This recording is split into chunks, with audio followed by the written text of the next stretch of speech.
I pledge allegiance to the flag of the United States of America and to the republic for which it stands, one nation, under God, indivisible, with liberty and justice for all. Thank you all for coming. All right, is there an approval of the agenda? So moved. Motion by Dawn, is there a second? I'll second. Second by Holly, any discussion? All those in favor signify by saying aye. Aye. Any opposed? Motion carries with all members voting yes. Okay, just that fast, you're on. And I'll do a little bit of introduction here. So at the board, at the last meeting last week, we discussed having Ellers and ICS come back, JLG with Dan Miller's also here, to talk about our planning. We really just to see where we're at in our planning for ISD1. All three groups will be working together on a presentation tonight. I'm really trying to narrow in, not pinpoint, but start to focus in on what our plan is moving forward as far as facilities. We're looking at a number of options that the board has asked for us to come back with, and we'll talk more about that. And then also about if there are other options that we as a board or the board would like us as a team to explore as far as addressing facility needs in the Aiken School District and in our community as well. So with that, don't need to introduce Jeff anymore, I don't think, but Jeff Schultz from ICS. All right, we're going to go through a couple slides, and then I'll facilitate up at the front, and we'll get this party started. The first slide you've seen before. What's our goal? What's our objective that we're working on? Kent?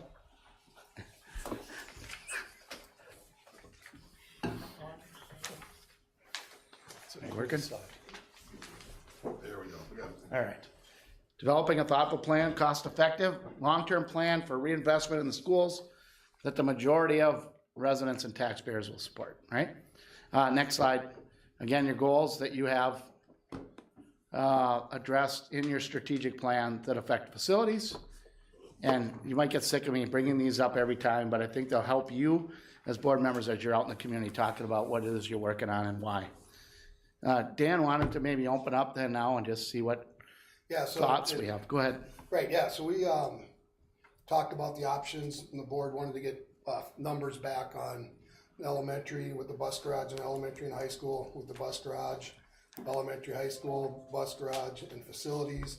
And then I think what the plan has cost of an auditorium kind of separated out so we can get an idea of the cost of that. I guess my thought is I'd like to go around the board tables and just hear what kind of feedback or what type of input or thoughts do you have, sense or that, whether it's coming from a community member who may have spoken to you or your thoughts after we presented the numbers or after they presented the numbers at our last board meeting. So, does anybody like to start, or should I pretend I'm an 8th grade geography teacher and call on the kid who's not making eye contact? Now everyone stares. So I'll start. Okay. An elderly gentleman approached me and said that whatever we do, it really needs to have a community center involved part of the plan if they want the community to be on board.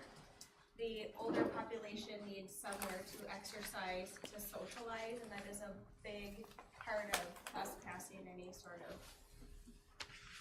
referendum. Okay. Who'd like to jump in next?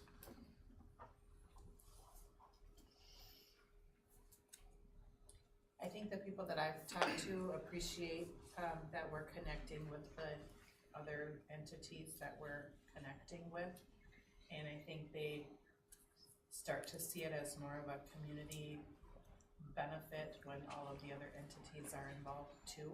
We haven't necessarily talked about numbers, but just that they like the idea of the work that we're putting in, ahead of time and working with those partners. The community members I have talked to are seeing the need for our facilities, which is something that I hadn't seen in the past. Most of them were like, it's okay, they're just fine. That I think has passed. The community now sees the actual need for us to move forward. So that's what I'm getting back from the community.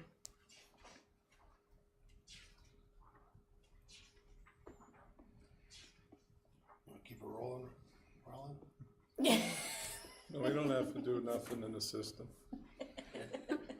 Somebody else can go.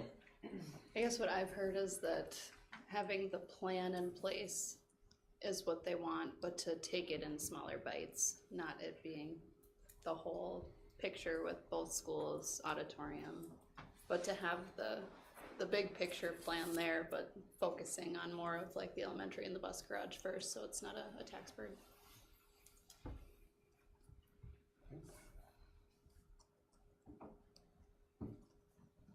That leaves 3 of you. I can go. Same thing I heard, as a lot of you said, they appreciate all the information and notice going in the paper. You're doing great work, Dan. Meeting with community groups and organizations. I think as well, I've heard breaking into pieces will be important just to reduce the cost of the project, spread out over time. I think the cost is gonna scare a lot of people, and I think it's gonna take 3 to 6 referendum tries to pass it.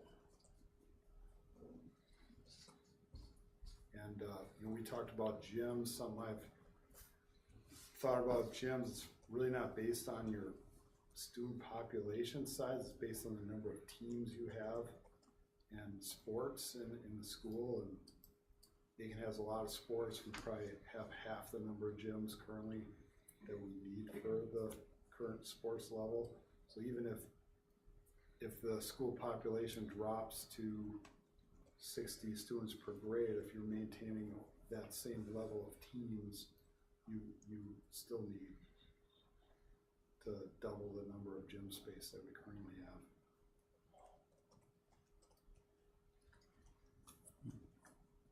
That's all I've got. Go ahead. You wanna go last? So I talked to quite a few people about it, and, mostly within my sphere of people. So, there, a lot of them are always concerned about their taxes going up, and we all recently just received our tax statements and, for the proposed tax statements, and I haven't looked at it yet, but, I'm hearing they I think some of them went down or whatever. But if you really look at the tax base in this county, we're a lot lower than other areas, especially our neighboring counties. Go to Mille Lacs if you wanna, Mille Lacs County is just outrageous. The affordability thing always comes up in how are we gonna afford this? But, as we look at it, it's going to be the the best time. This last 4 years, 5-10 years wouldn't have been a good time to build, but the next 4 years supposed to be great, right? Interest rates supposed to come down, inflation's supposed to come down, everything's supposed to be down. So maybe we're building at the right time, right? I mean, that's what everybody's all excited about. So I look forward to seeing as we get to the building process, how that falls, and actually saying that publicly, because we want to see how this thing works, right? Because in reality, it's what's supposed to happen on a global perspective in this country. It's really what it is. So I look at that and whether or not it's going to happen, but maybe it is at the right time. But education seems to be on a little bit of an attack, right? So I hear that as, for some reason people think, we're teaching our kids some weird things, right? And I don't understand why the investment to our kids isn't up full important, and to our world and to our future. Our kids are where our future is. I mean, for me, looking at that, that's where the future of our world lies all within these buildings here, because that's who's going to bring us to the next, into the future, is these kids. And how are we going to work with them in education and train them and educate them in a world that is in the future, and how are we going to do that? Because it's the things that we have, and I think a lot of the things that we have within our campuses maybe aren't the exact reflection of the world that's out there, and maybe it's not even the exact reflection of our community too. So I hear a lot about community things. How can we retain kids in the community? What kind of industry do we have here? What kind of things can we be working with our students, and how can we work with not only the businesses out there, but also the governments and these other things that are out there, to be able to train them in, you know, government administration, train them in things like that, giving them an overall perspective of what our community reflects. Because this school should reflect this community, right? And we have a lot of different things. Just look around the table here, right? We have healthcare, we have everything. We have, you know, we have utility, we even have an attorney, you know? And we have business, we have government, we have everything in here. So how should we looking at doing that in there? So I look at a lot of that as, how do we build that? I also hear a lot about athletics too. I mean, that's just always been on the forefront in my world, because that's, I follow athletics. You know, I really enjoy that part. So gym space is always going to be a big one. I think it is. How do you build gym space with community space too? I think that's important. Things like that. So these are all collection of things that have, and the other thing is just building something here in this area is a huge, I think, something that would be really an attribute to this area. It just helps us grow as a community and maintain that, because people want to be in this area. We know that. People fill up in this area in the summer. It's kind of dead right now. They've been here for the last 3 weekends from deer hunting, and, you know, all that stuff. So we got this area here. How do we do? Wouldn't people rather just live here than have to come visit? So we need that too. So, but they're also concerned about housing shortages and things like that too. Is that short enough? It's good. All right. I think that's just, you know, a lot of personal feeling there, and then a lot of other things of my people that I talk to.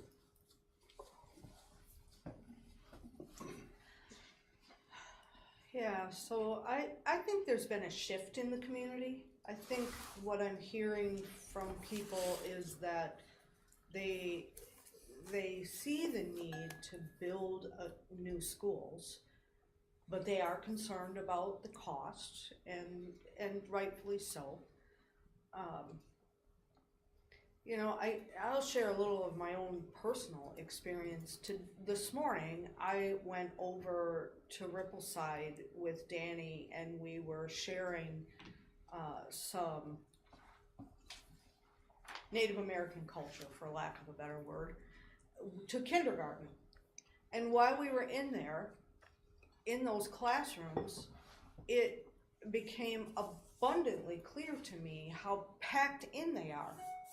That these classrooms are just really not big enough for the size classes that we have in there. And it really, I never had experienced that before until today. Because usually when I'm at Rippleside, I'm not in the classroom. I'm in the hallways or stopping at the office.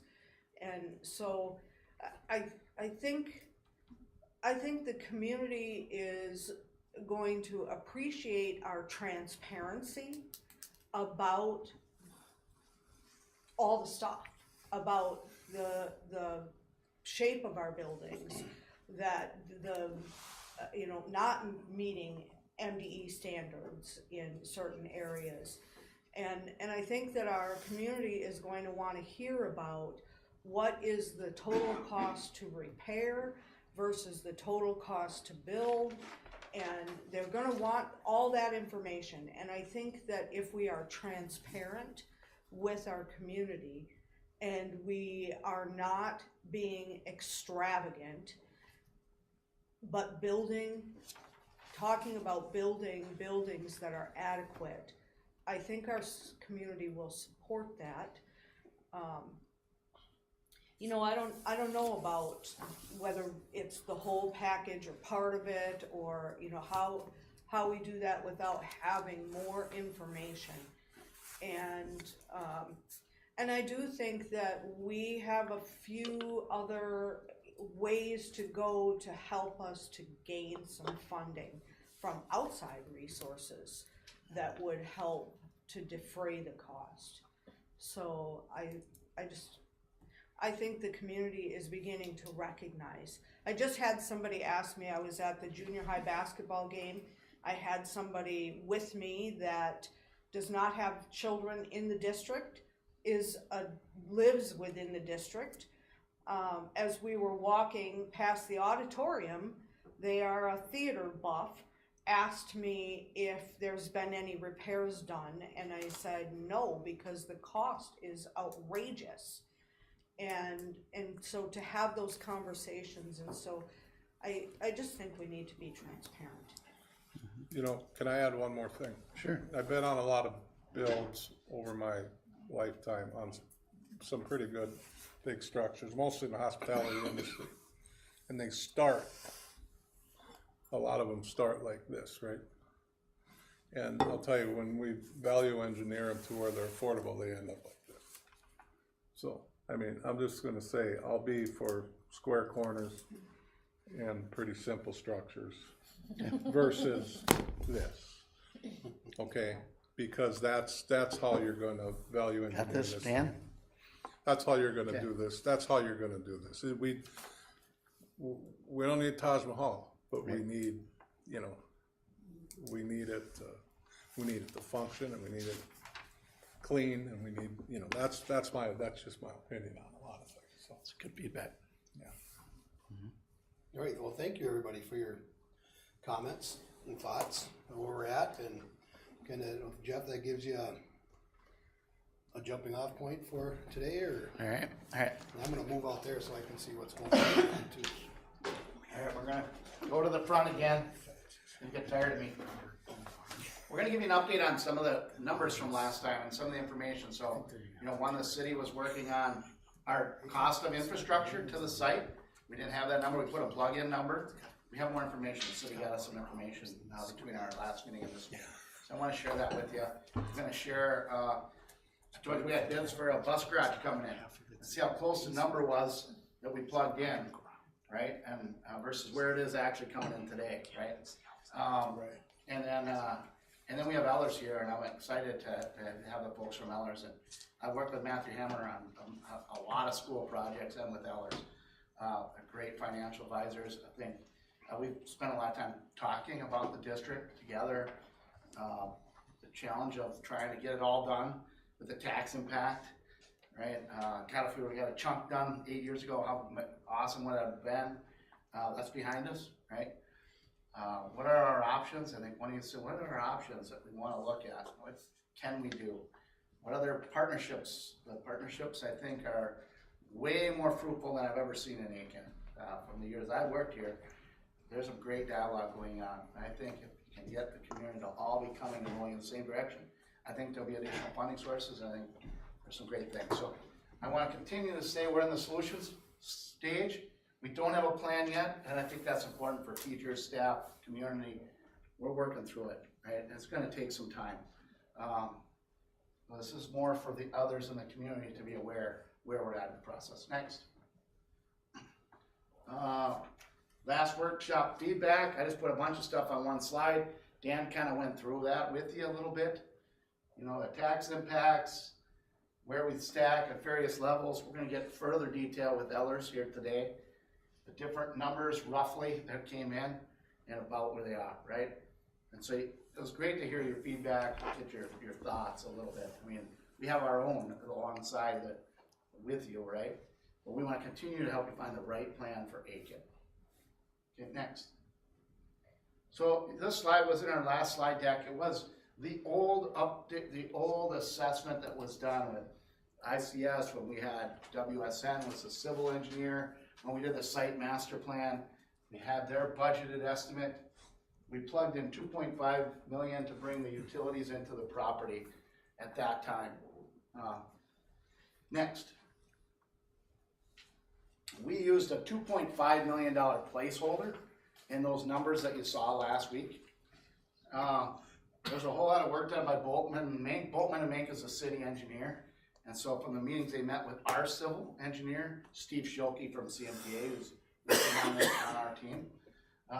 They met and talked about it, and here's what they came up with. They ran a new option. So the green option was the way site work and utilities were being looked at by the city and WSN, whatever, 8 years ago. So they budgeted that out to about 1.93 million. Their numbers include fees, permits, 20% contingency. The number I used, that 2.5, did not include those things, right? So it's a little apples and oranges. The city has a preferred route. The preferred route would be the blue route, coming into the property and going here and connecting back up. So it's a two-way utility delivery system. Be big for the city to connect those. So the city really likes that option, 2.9 million. The 2.9 million, if you compare that to my 2.5, it's about the same number because I didn't have the fees and contingency, and they do have it. So I guess the simplest form is the number we use at the last meeting is very close, right? The yellow, they added a yellow line, like if you're going to bring utilities to the edge of the development, right? They added that as kind of an option, a bigger picture thinking option, at about $900,000. Then they said, we're not sure, maybe you might need a water tower. Dan about fell over. Yeah, I'm gonna put Dan's picture on the water tower. Because we have to deliver, when we're building a building, we have to have enough water pressure and capacity to put a fire out, right? And that's a requirement by code and so on. So then we took their data and their information back to our engineers, had the mechanical engineers analyze it, compare to other buildings. And anyway, the good news is we don't need a water tower, okay? So good news, board, good news. Dan felt much better after hearing that. A water tower might come in down the road if future developments start expanding and growing outside the water capacity needs of the current water systems, but that would be down the line. It's not really the school district's responsibility. Is that helpful? Okay, so what do we plug in? I think we stick with the number we have for now. We're right in line with what their blue one would be. I think some of this comes down to, are we in it together? Are we working together with the city? Working together with the county and economic development? Are we looking to expand and grow Aiken as a team? You know, if the school's gonna do it alone, nobody's helping, we're on our own. We're gonna go the cheapest route, the cheapest way we can get the utilities in, right? Well, that's, I think from everything I've heard from the board, we're not trying to do it alone. We're trying to build community. We're trying to make the place a better place. We want to try to, can we help with housing and the housing challenges of the city and the county, everything else? Well, we can if we can work together. Maybe there's a better way by working together, right? Maybe, just maybe the IRRB would pay for the utilities and infrastructure through the city because we're all in partnership together. Maybe. Maybe they'd also pay some of your site work and utilities to take it from here and connect it to your buildings and your access roads and so on, you know. Ideally, that'd be great, but we're not gonna get it if we go ask alone. I don't think they're gonna get it if they go ask alone. It's my 2 cents. So I thought this was information that hot off the press. Dan's like, let's give it to you. Transparency, we're out there, right? We've had a lot of dialogue with the city engineers since this time, right? Okay, Dan has meetings with the city and county coming up this week, Dan? Yeah, on Wednesday morning, I'll be meeting with the County Economic Development Committee, and then nothing's set yet, but I'm in communication with the city, trying to figure out where we're at. And right now, I'm looking for an ask on getting support to bring the lobbyists on board, the Constant Group. The hospital's already jumped in on that. I'm using that. I was asked by the city if who else is in on it. I think it was huge. I'm hoping it works for us to say, you know what, the hospital's already agreed to be partner with us. So but I haven't got a commitment from either one yet. I'm, gonna be pushing that more here in the next week. Cause we need, the group constantly wants to know in December if they should continue working on our behalf, and that could work with not only IRRB, which what my intent was, but when we visited with him and Don and Cindy were there, they, with the two, they also talked maybe about some legislative action on materials costs or material taxes and things like that, that they could lobby for on our behalf with the legislature, so, again, that would be, I think schools on the range have had some luck in the past getting some of those fees, I don't know, waived is the right word, or forgiven, but they would work with the legislature on our behalf for that too, so. But they need to, now that we're kind of sorting out where the legislature landed after the election, come January, they'll want to hit the ground running. And we'll need to know, they'll need to know from us if they're working on our behalf or working on somebody else's. So are we going to continue to move forward with them even if the other I two think that's entities choose to not? I think that's a discussion we need to have as a board. I don't know if we want to do it right here, but.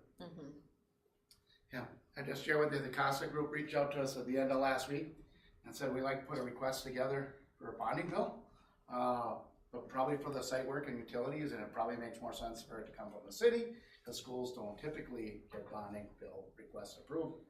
And so I'm like, well, hold on, because we haven't even presented this information yet to the school board, right? And then the request would really be for the city. And so I don't feel comfortable being the person to say, we're maybe gonna request a bonding bill for the city. I think the city, we gotta have a discussion with the city to see if they're willing to have that. So again, you can add that to your list. But I think the city, what would you like? Would you like the 2.9 and the 0.9 to expand and have prepared for a growth and expansion for the city? We're making an ask to the legislature, is it $4 million for site work utilities to expand the community infrastructure? You know, and maybe they're successful, maybe they're not, but we're giving it a swing. So I kind of like that kind of thought and direction. So I think we have some really good opportunities for that bonding bill to pass, and I've got some ideas of how we can work with the costing group, and because there's some information that they're not aware of. Yeah. So we need to figure out if we're gonna use them, then we need to share some more information. okay, that's good to know. And sometimes cities will say, well, this isn't our number one priority. Our number one priority is this. We don't want to go ask for a bond referendum for this when this is our top priority, right? I don't know, but anyway, we'll see where this goes a little bit, but you'll stay tuned on it. Again, Don, if you got suggestions, bring it to Dan, and we're all in to try to help out where we can. All right, next slide. We'll go back one. Back, yeah, this big box just shows that the number we had before was 2.5 that we had plugged in. And again, I already covered that with you. Okay, next. This just shows you the whole site. So if you remember the utilities, and that yellow line brings it to right about here. So it would be set for having utilities here, right? And again, how much water pressure is left after we use it, right? Decide whether or not a water tower would ever have to be included. What's this development look like? Is it just single family homes? Is it big old apartment complexes? You won't know. You won't know until years down the road, but we're trying to prepare for the future. Okay, next. This is just a side-by-side, again, from our civil engineer, if you remember. That took your original site master plan, reconfigured it a little bit based on some of the elevation and data and information that they further vetted out. And then they budgeted this road access in here. So that is part of it. Next slide. All right, then we presented you the budgeted number for Lake Superior's bus garages that were out to bid. Bids came in, and I heard they came in way over budget. I'm like, oh, all right. Well, then I dissected it based on the budget number we had for you. The budget number we had plugged in was 174. It came in at $176 a square foot. So again, real close to the number that we had for you last time. So I don't see it being a big swing one way or another. Well, I'm gonna continue to do this for you as we have school construction cost per square foot numbers coming all the way until we come up with a plan. So community members might say, I thought your number changed. Wasn't it this number 100 million or 60? How come it's 59 or how come it's 62? Well, because we're gonna have the most accurate data we have at the time we make a decision. So you as a board have the most confidence in the numbers that you're presenting out to your community. Yeah. Next. Jeff, what's their total cost then for Their total cost was 4.1 million. Okay. And we're using some Sourcewell contracting for part of it. And we put out to competitive bid for the general contractor, mechanical, and electrical. So we try to come up with the most cost-effective approach. Yeah, and they're a similar sized district, Yeah, very similar in a lot of ways. They have a 4-day school week. they have two campuses. They have the Silver Bay and the Two Harbors School, where you'd be one. You guys have a lot of buses for the size district you have. You also have a lot of geography of which you're traveling. You might have less buses as your enrollment declines through the high school. It's one of the things that we were thinking about. Bus Still the same geography to cover though, that's the challenge. Less kids, same boundary, yeah. All right, I was at, ICS presented at the MREA conference last week. Andy was there, Dan was there.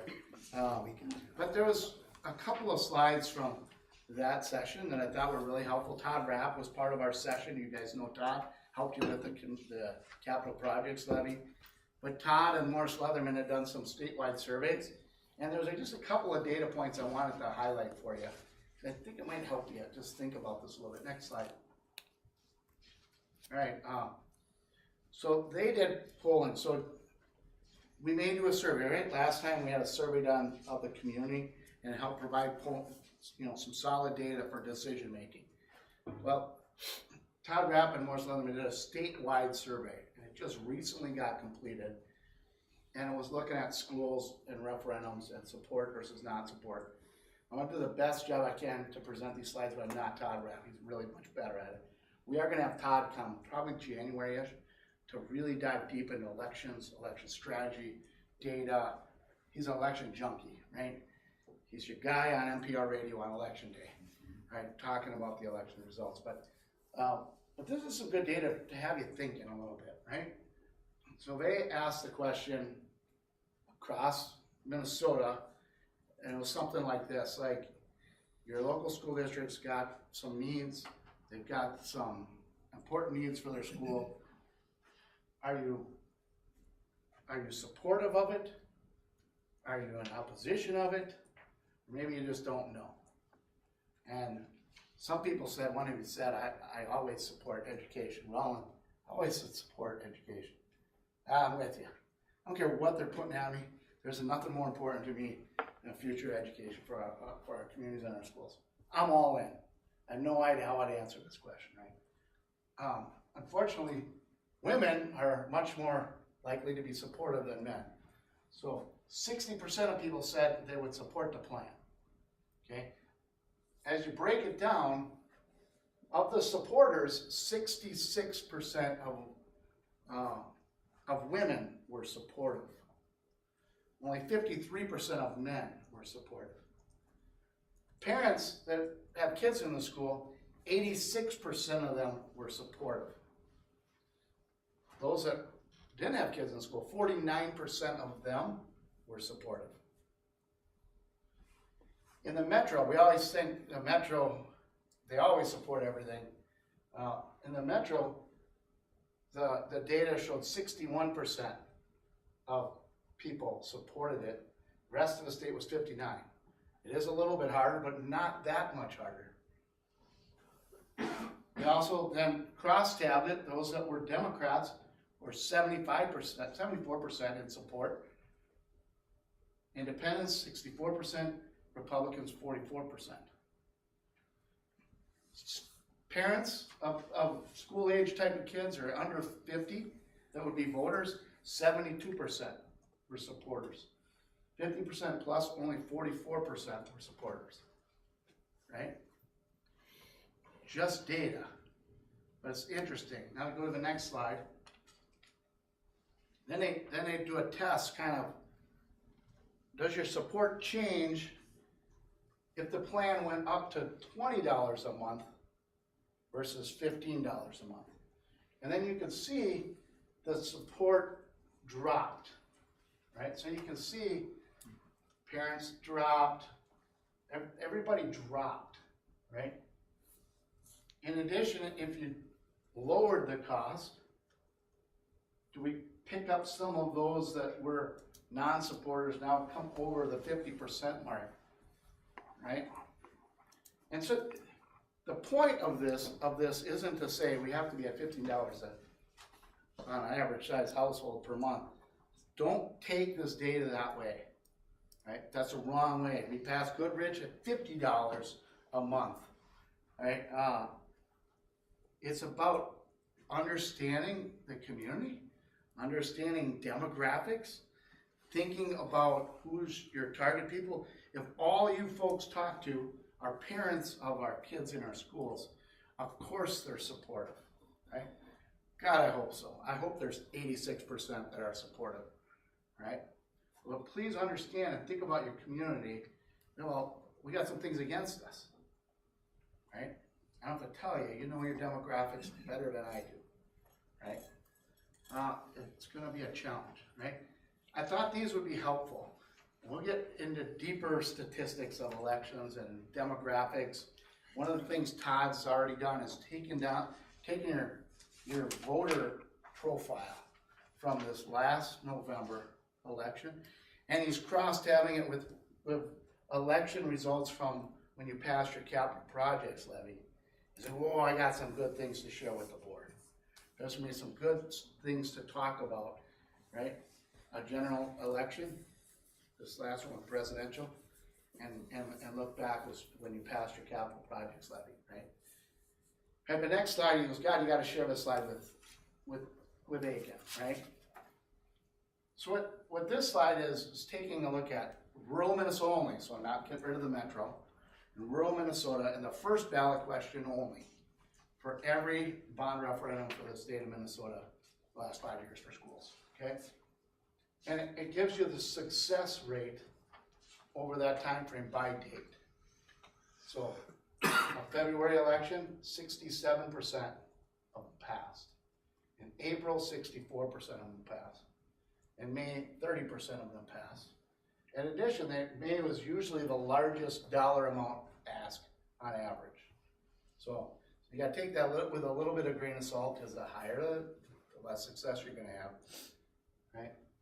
August, which has the lowest average ask, right? So the lowest dollar amounts on average being asked in the election, the 57%. And then you can see the rate on the various presidential or general election dates in November, right? So, I mean, the takeaway for me was, God, we should probably stay off of May. That's the first takeaway, right? That seems very clear. It's a really bad date. And we as a team try to talk about that.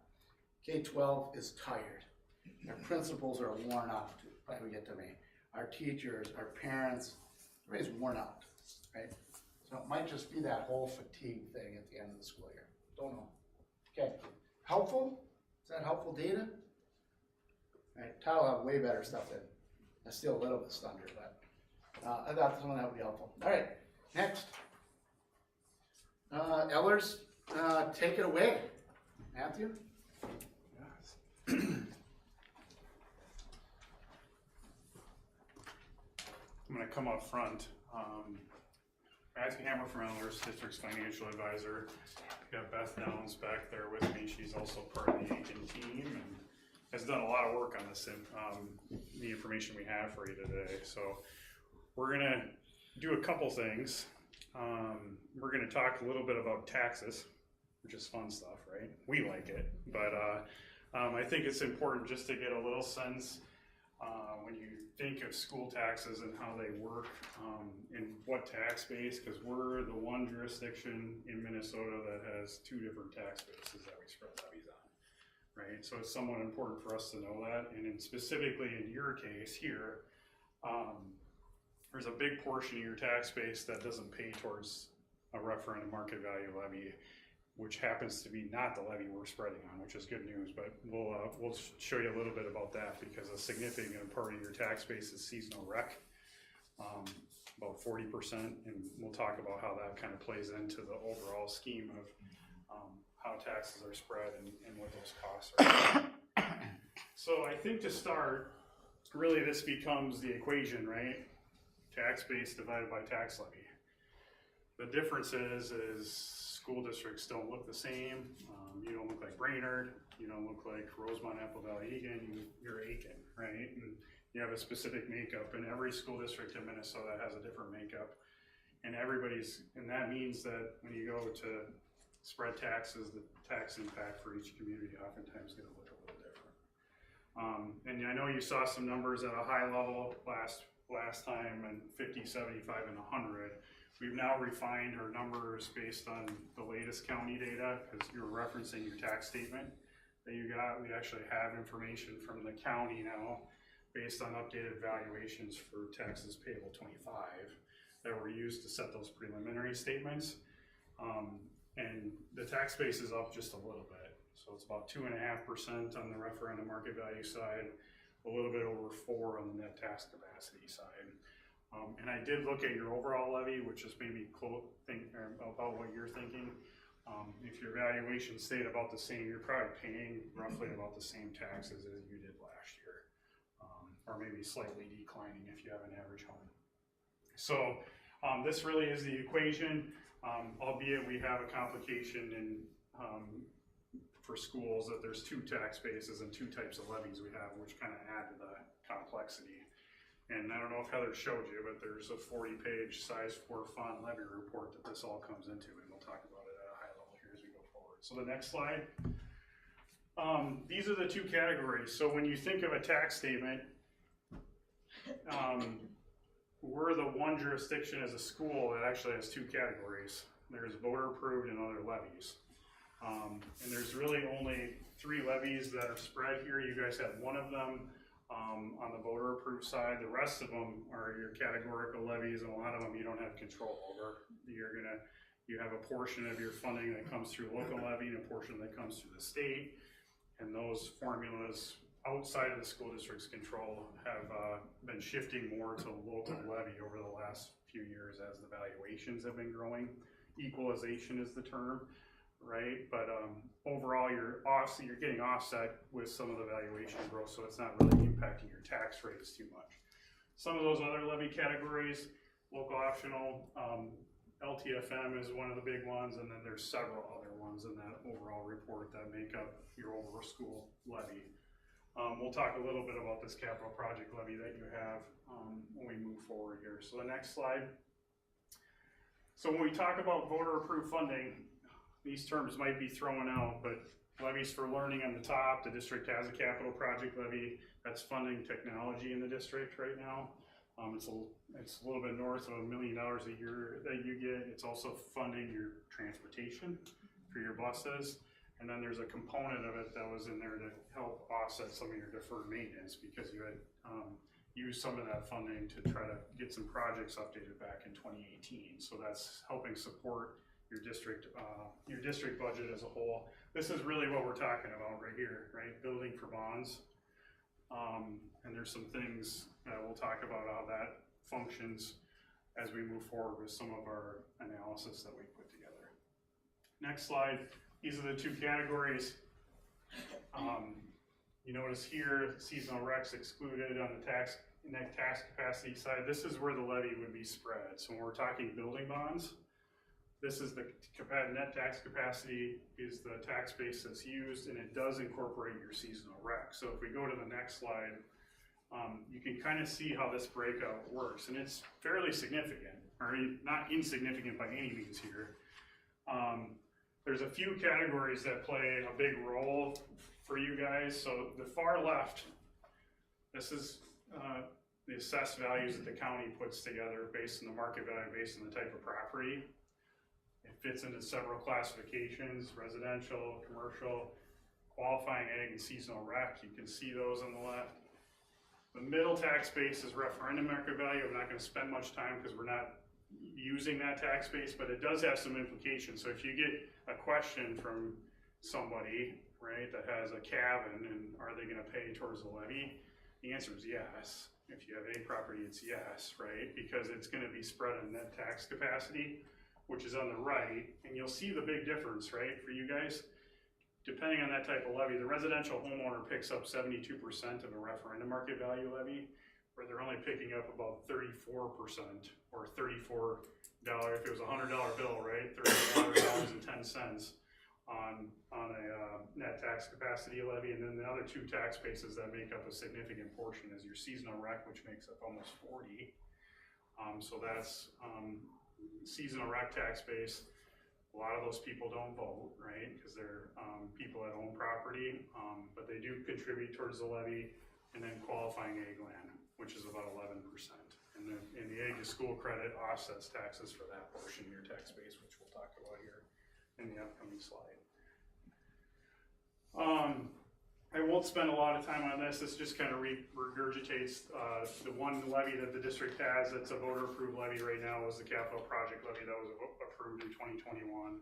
It's about $1.4 million in total right now. It fluctuates based on the district's tax base. So it's been growing since it was originally authorized, which is helping support the district's operating budget. If we go to the next slide, this gives you that graphical representation. So this breaks out your tax base based on slices of the pie, 41% here on seasonal rec. The A credit plays, so anybody that has a property, rural vacant, hunting land, that is those properties qualify. Managed forest land, which there probably is some around here maybe. Those qualify for the A to school credit. And that's, in essence, the state pays 70% towards those levies, and the property owner gets that credit automatically taken off by the county each year. And the state of Minnesota then picks up the other part of that tax bill. So that's about 10% of your tax base, and districts that have a lot of property, that's a property that makes up a bigger chunk, but it's not insignificant, right? So it's gonna pay about 8% of the total debt service levy. You've seen these charts. This gives you an estimate. If we took a property that valued at $300,000 and stuck it into any one of these school districts, neighboring school districts, what would you pay for school taxes? And this is all your taxes.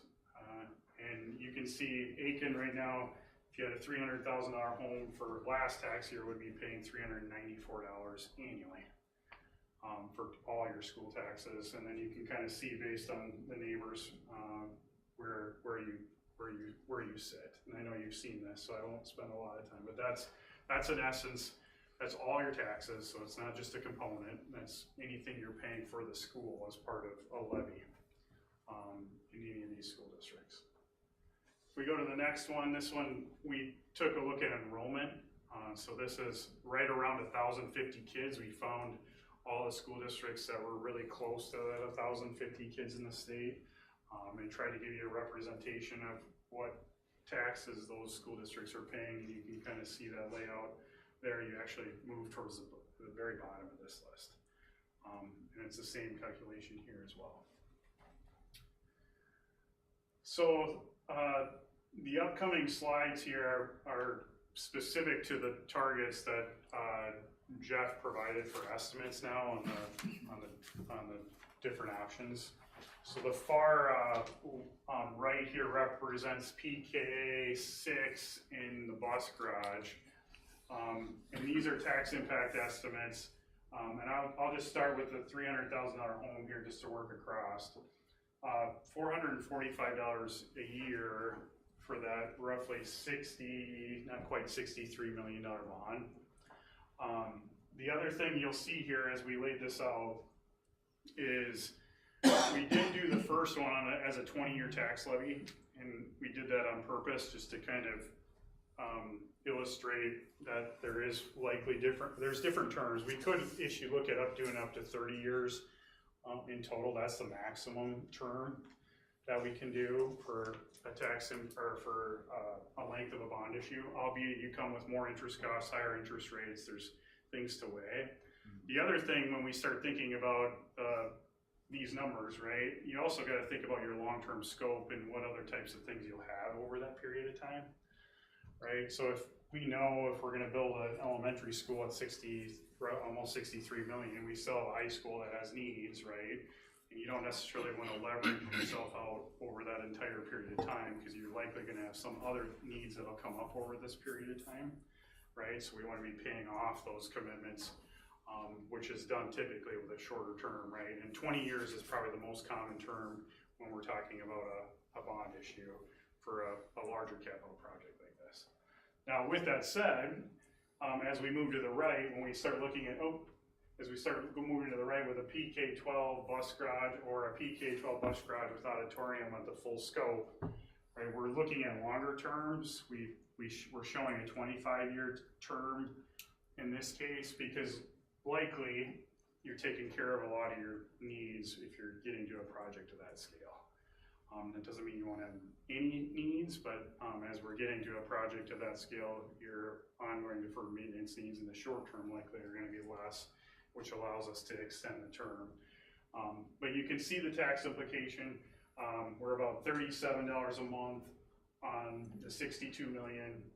We push up to over $60 a month when we get to the 127 million, and then you can see how those lay out when we get up to the top of the scale. These estimates for the ag credit, the ag property do assume the ag credit already, so they're already accounting for the 70% reduction. If you're looking at that, or if you know anybody that is ag property. All these impacts assume that we would be doing something in election in 25. So the first tax year would impact 26 if you're holding an election in 25. So that would be the first impact. A property owner would see if this was successful and the voters approved. So if we go to the next slide here, the purpose really of this is to show the structuring, right? And typically what we're looking at when we're looking at these types of levies is the bottom really represents your capital project levy right now, which that's the green bar. We assume that goes out right now, that you'd have the voters renew that right at the same level because it's supporting a lot of your programs for technology, for deferred maintenance for buses. Some of those needs aren't going away, right? And this goes out, it was approved in 21, so it's out for another 7 or 8 years. I can't remember when the exact expiration is. 31. 31, there you go, thanks Beth. The purple represents the tennis court project, right? So we know what those commitments are, so we built them in. They're very small and in nature, but you can kind of get the concept where we are allowed to wrap around those commitments in the short term. And then the blue represents the new debt. And when we go to structure new debt, typically we're trying to keep those tax rates consistent over time. Where this plays in, this shows a 20-year term right now. If we did have future needs at a certain time in the future, right? If this was phase 1 and there was potentially a phase 2 at some point in time, 10, 15 years down the road, you would be able to wrap around this existing commitment, right, and structure. And at a future time, we could show you that concept if we end up in that realm. But that's some of the ability we have with managing tax rates for school districts and municipalities. And you think about it, right, is we're really trying to, as those facilities, they have long useful lives, right? If you build a new elementary school, it's going to serve you for a really long period of time. We're spreading those commitments over time, just like you would on a home mortgage. As people come and go from ACAN, you're paying taxes over a period of time, and we're spreading those commitments out, right? So that you're not trying to overburden a specific part of your subset of your community at a period of time. So I show you this because you can kind of roughly see it in the purple there, where as that commitment falls off, we fill in the principal, but this concept could be laid out in a larger scale too if we had kind of a long-term plan in place where there was a portion of this that was phase 1 and a portion that was phase 2. The next one just shows that the longer term, and you can see the tax rates and the levies come up over that period of time. And this would show a 25-year repayment period, right, when we get to the larger scope project. And those commitments then would be paid off over that 25-year period. So let's go to the next one. There's our faces, right? Best prettier than I am, but if you have any questions, let us know, or any feedback based on what we've seen here. This gives us kind of a starting point. I kind of call it the goalposts of where you're at from the high-end tax impact perspective, right, and where the project in total could go. But I think the takeaway is, right, you have a pretty significant portion of your tax base that's seasonal rec, and they'll contribute towards it. I think that's an important piece for you guys, because that's a big portion of your tax base. That's 40%. And then you do have a small portion that the ag to school credit will apply. So anybody that's an ag property owner who owns property that's real vacant, that portion is going to get some tax relief. And then as we look at larger scale projects, we have some ability to try to manage that by spreading out those levies over a period of time. I will say we have interest rates in here estimated right now at around 5% or a little north of that for planning purposes. Rates right now, if we were in the market today, would probably be a little bit south of 4%, right, if we were out there. So that just gives you some concept, or we're building in some conservatism into the estimates. And as Jeff said with the other numbers, as we get closer to looking at a project and project scope, we refine those things over time. So those will be pieces that we continually look at as your advisor too, when we start to put together the best financing plan we can, as we try to be creative with trying to minimize costs as best we can. I just wanted to mention too, the flexibility of not having to issue for your full project amount at one time either. When you're talking about phasing in, you can do it with the bond amounts too, and you wouldn't necessarily need to be issuing that full bond for $146 million right away if you're gonna have big projects over time. Yeah, that's a strategy we'll use to try to meet your cash flow schedules and draw schedules. A lot of times when you get big projects that are gonna expand over a 3 to 5 year period, or we'll try to not issue a 25-year bond, right? We might issue a component to get the project started. That would be 22 years, right? And then come and issue another bond at 22 years and wrap around that and try to manage those interest costs so you're not paying on a bond issue for the entire time.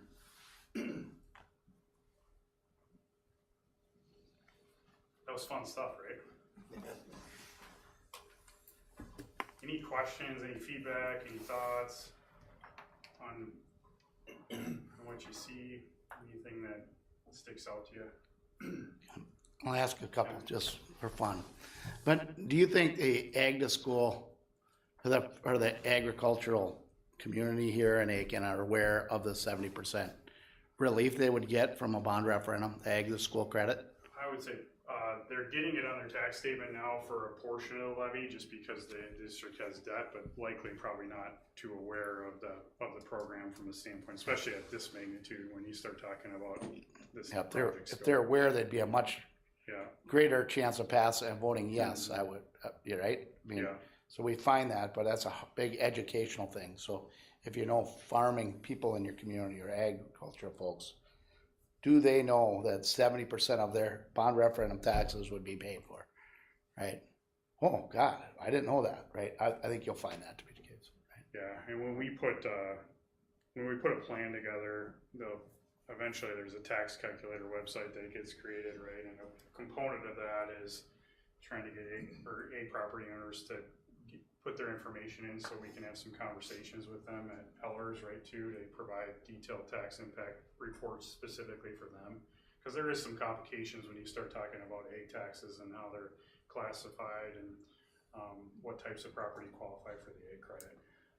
So that's an important piece to Jeff's point that we try to make sure we as part of the communication plan, but also part of the information that gets provided to them directly.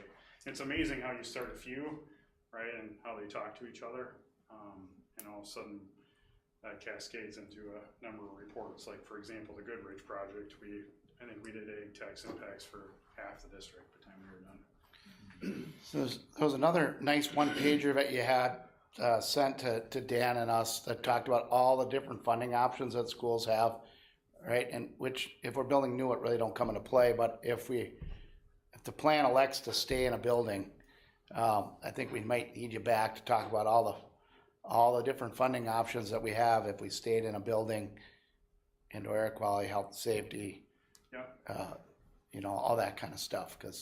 And with the board authority, what their authority is, and what that tax impact looks like. Yep. And we'd love to come back and have that conversation. There's a number of tools that districts have. Obviously, they're limited in scope and use. Back in 2018, the district issued some financing to do some deferred maintenance catch-up, right? And if you think of school finance, I've spent my entire career, I was director of finance operations for a school district for about a decade before I came to Ellers in 2018, but school districts really didn't have a lot of resources to maintain facilities if you're outside the metro area. So there's this big backlog of projects that districts have had over the number of years as those funding sources just weren't there. 2017, LTFM came about, right? And it was phased in over a period of 3 years.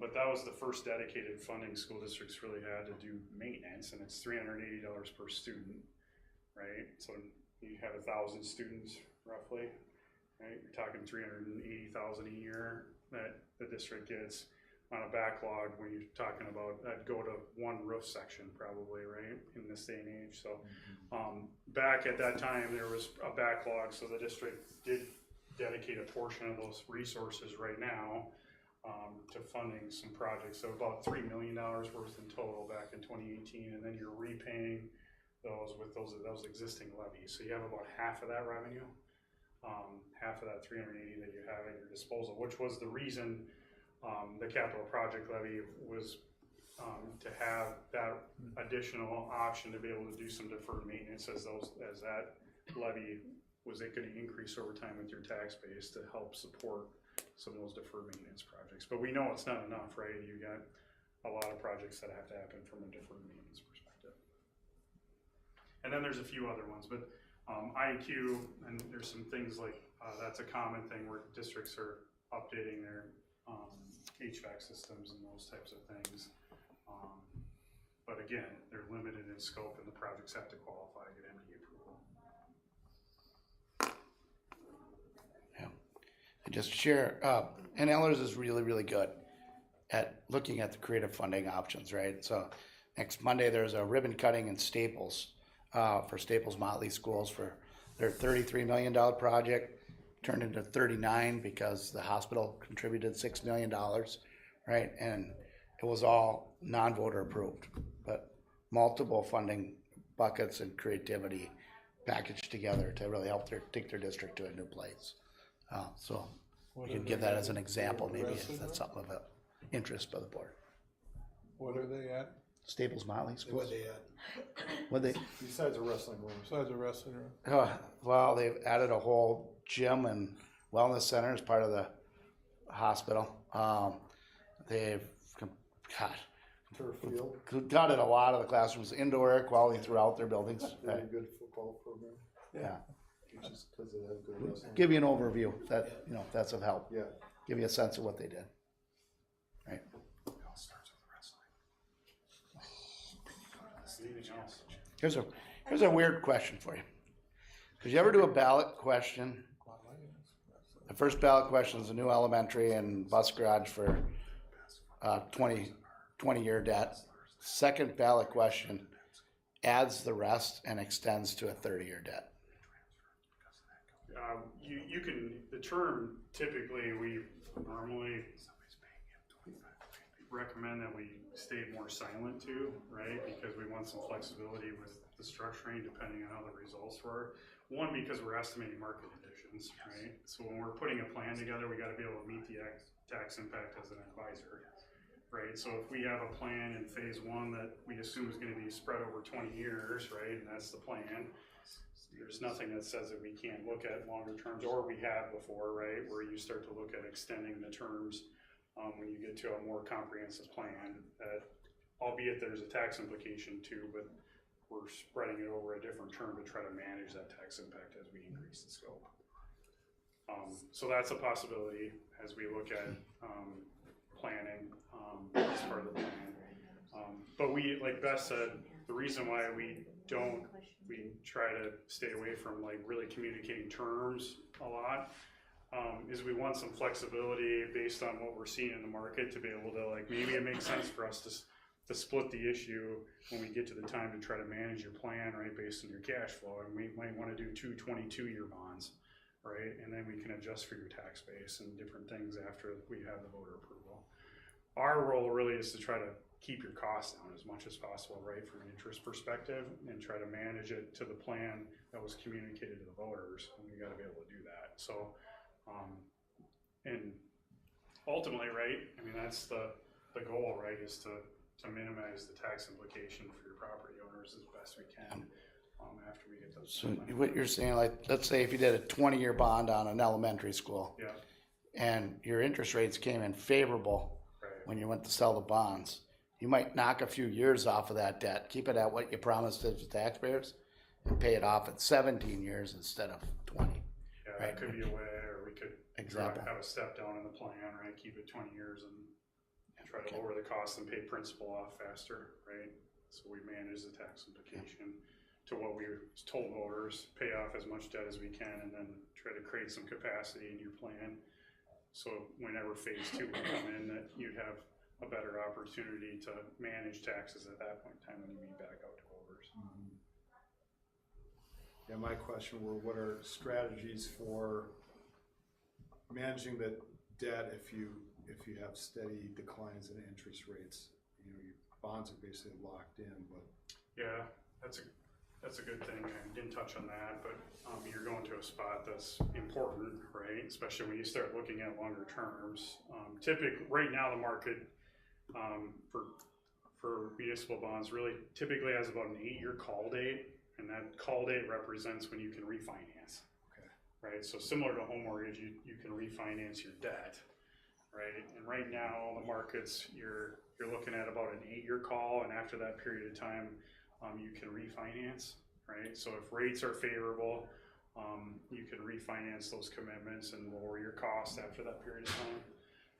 You can also, as a district, look at restructuring too, and that's something that we do depending on the situation, right? Where if there is some advantageous to you, where maybe rates are lower, and maybe you keep the term the same and try to lower those commitments, or if it makes sense, you maybe add a year or whatever to create some capacity in your plan. So those are all things we've looked at with districts, right, as we start to manage to try to meet your long-term goals, right? Because it's like anything, as you try to do tax management, it's really trying to fit in what your goals are in the best way to try to manage taxes for the property owners at the same time.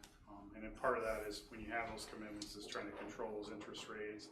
If we can take advantage of lower interest rates at a future date, when it makes sense, we should be doing that, but we also need to look at your overall plan too, from the standpoint of, does that mean we not only try to take advantage of those lower rates, but restructure at that time too? So one of the pieces of all of this that I think is going to be important for our constituents to understand is, and it will have tax implications for the city and the county, is that as we build, we will, properties that we currently have will end up back on the tax rolls. That would be the hope, right? Well, I mean, as bad as we need housing, I can't imagine that housing wouldn't be built. Right. Unless Walmart wants to build Walmart here, I don't know, they're gonna pay taxes too, so there'll be property that will go back on the tax rolls. Yeah, that's always the hope, is right, that properties can get turned back into properties that pay towards taxes, and then lower taxes for existing property owners as part of the plan.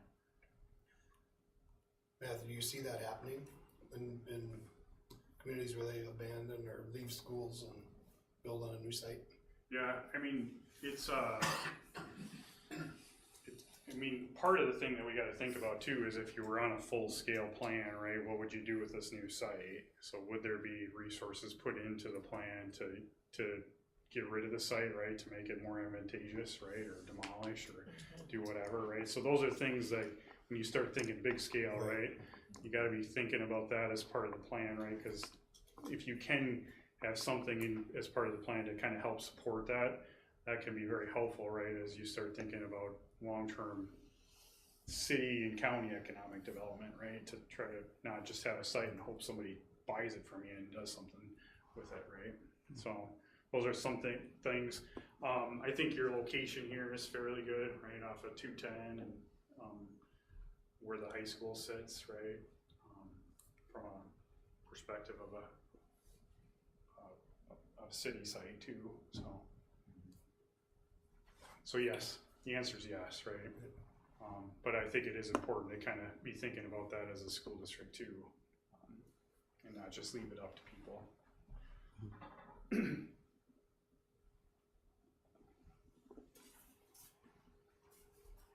Have you ever seen a GoFundMe? Be helpful, just kidding. GoFundMe in school, GoFundMe. Don't ask Beth and I about that as business people. Just keep it away from the school.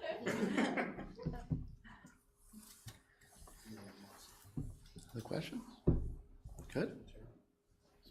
All right. Information, thank you. Yes, thank yeah, you and so we'll be back, I'm sure, at some point in time as this gets refined, and happy to see everybody, happy to be part of it. It's exciting stuff, so Thank you very much. yes. Beth and Matthew, thank you for being here and sharing that. I think very helpful. And you'll be with us all the way as we try to figure out what the plan will end up being. I asked Dan, maybe let's have Dan get a little introduction of himself. He's done a lot of school projects and a lot of them with us. But then we want to just facilitate one last exercise with you. Dan? Well, thanks, Jeff. I'm Dan Miller. I work at JLG Architects. I'm actually the principal that leads our K-12 practice studios. So we've been involved here with the district off and on with things for the last couple of years with some issues in the auditorium, and then also working with some of the site development ideas a few years ago too. So. And help volunteer, donate time. We're looking at special ed stuff too, Dan. So thanks for your time and effort you guys put into Just that. a little bit of background there. We had some things we had to get up to code or up to specs in the special ed area in high school. And Dan and his crew helped us redesign some things down there and never built this far, so. Also with the fire code issues in the Yeah, theater area. that's true, and the fire code issues that we've been working with our new fire marshal, so, yeah. So they've been willing to step in and help.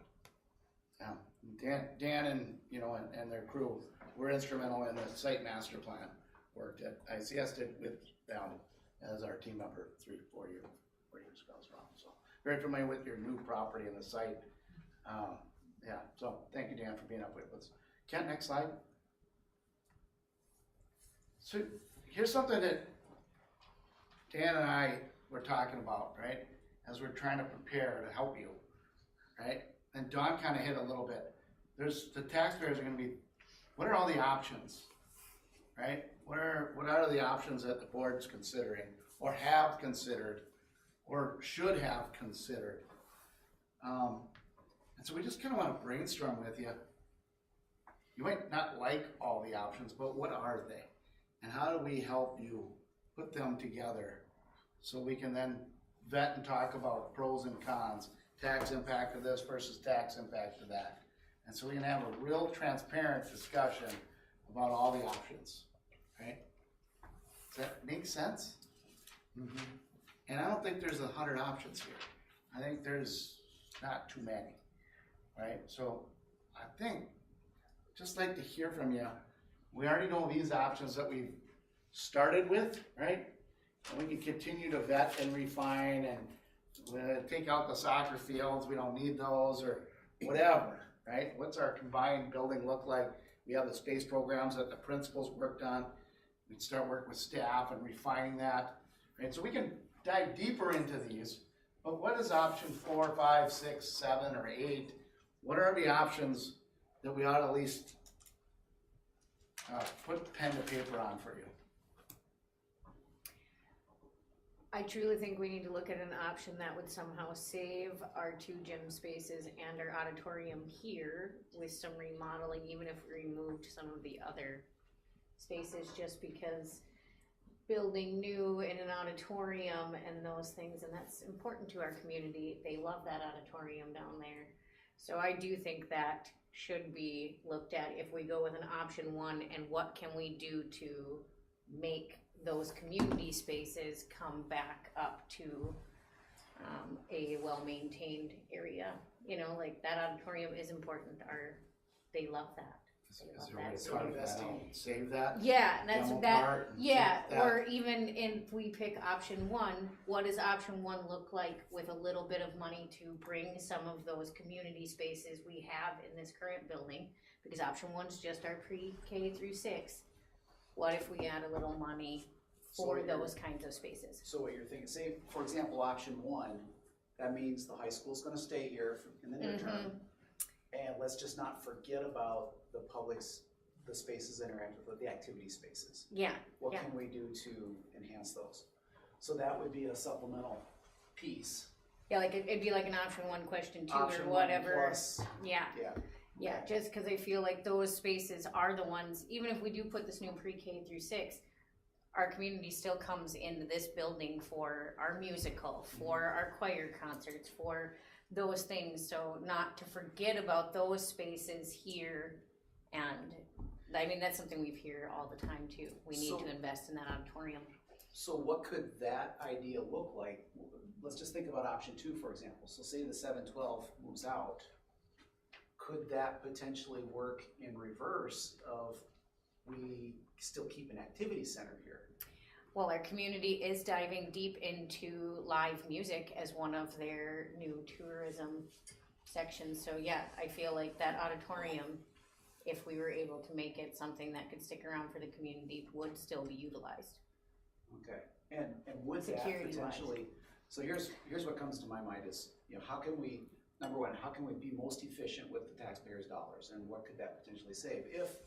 If we have the activity center here that stays here, you know, some of these options that we had on option 2 was coming back, adding the auditorium, adding the, you know, I think that was, you know, part of option 3, but you could still do some enhancements with that, but keep part of the structure here. Is that what you're thinking? So maybe that's worth investigating. We mix and match the numbers that way and see what that comes up to be. Yeah, because I don't believe our community can support a brand new auditorium in our new building. You know, I mean, it's just such a large chunk, and I don't think they're going to be willing to step away from our auditorium either. We've had that since what, 1930? I mean, our community's used to having a beautiful auditorium. Well, maybe though, if it was at the elementary school with the auditorium there, I mean.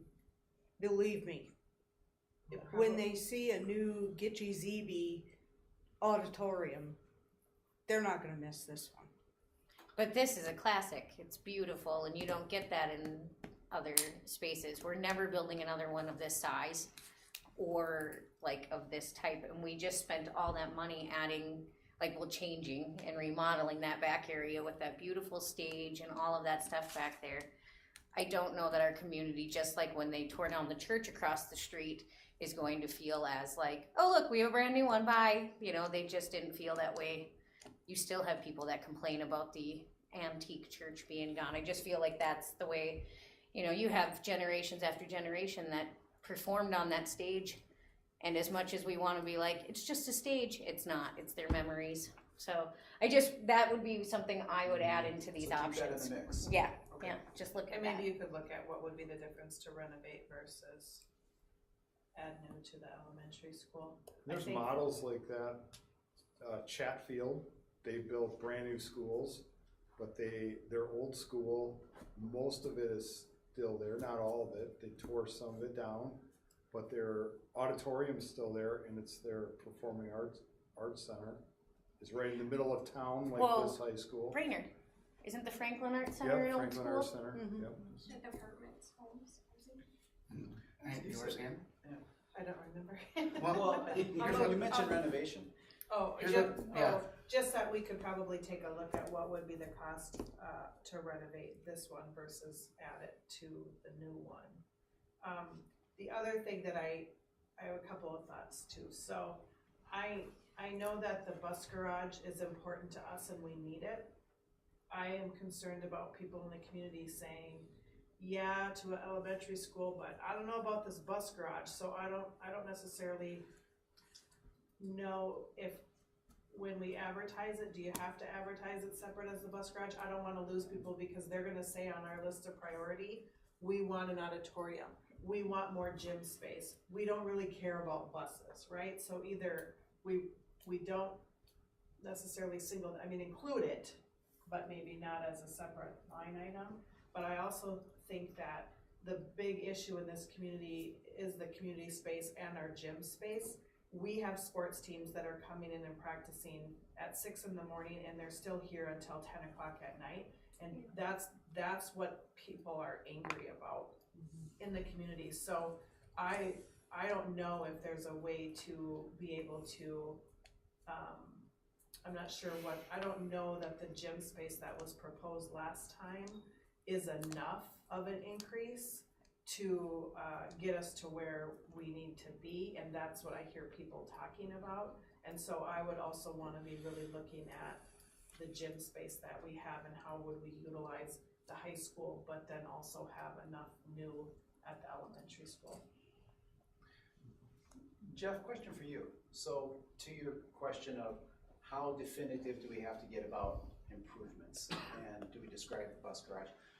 How much latitude do we have in the ballot language? Or maybe that's a Matt question. Is it, Yeah, I mean, asking for improvements and then what much do you have to yeah, define that?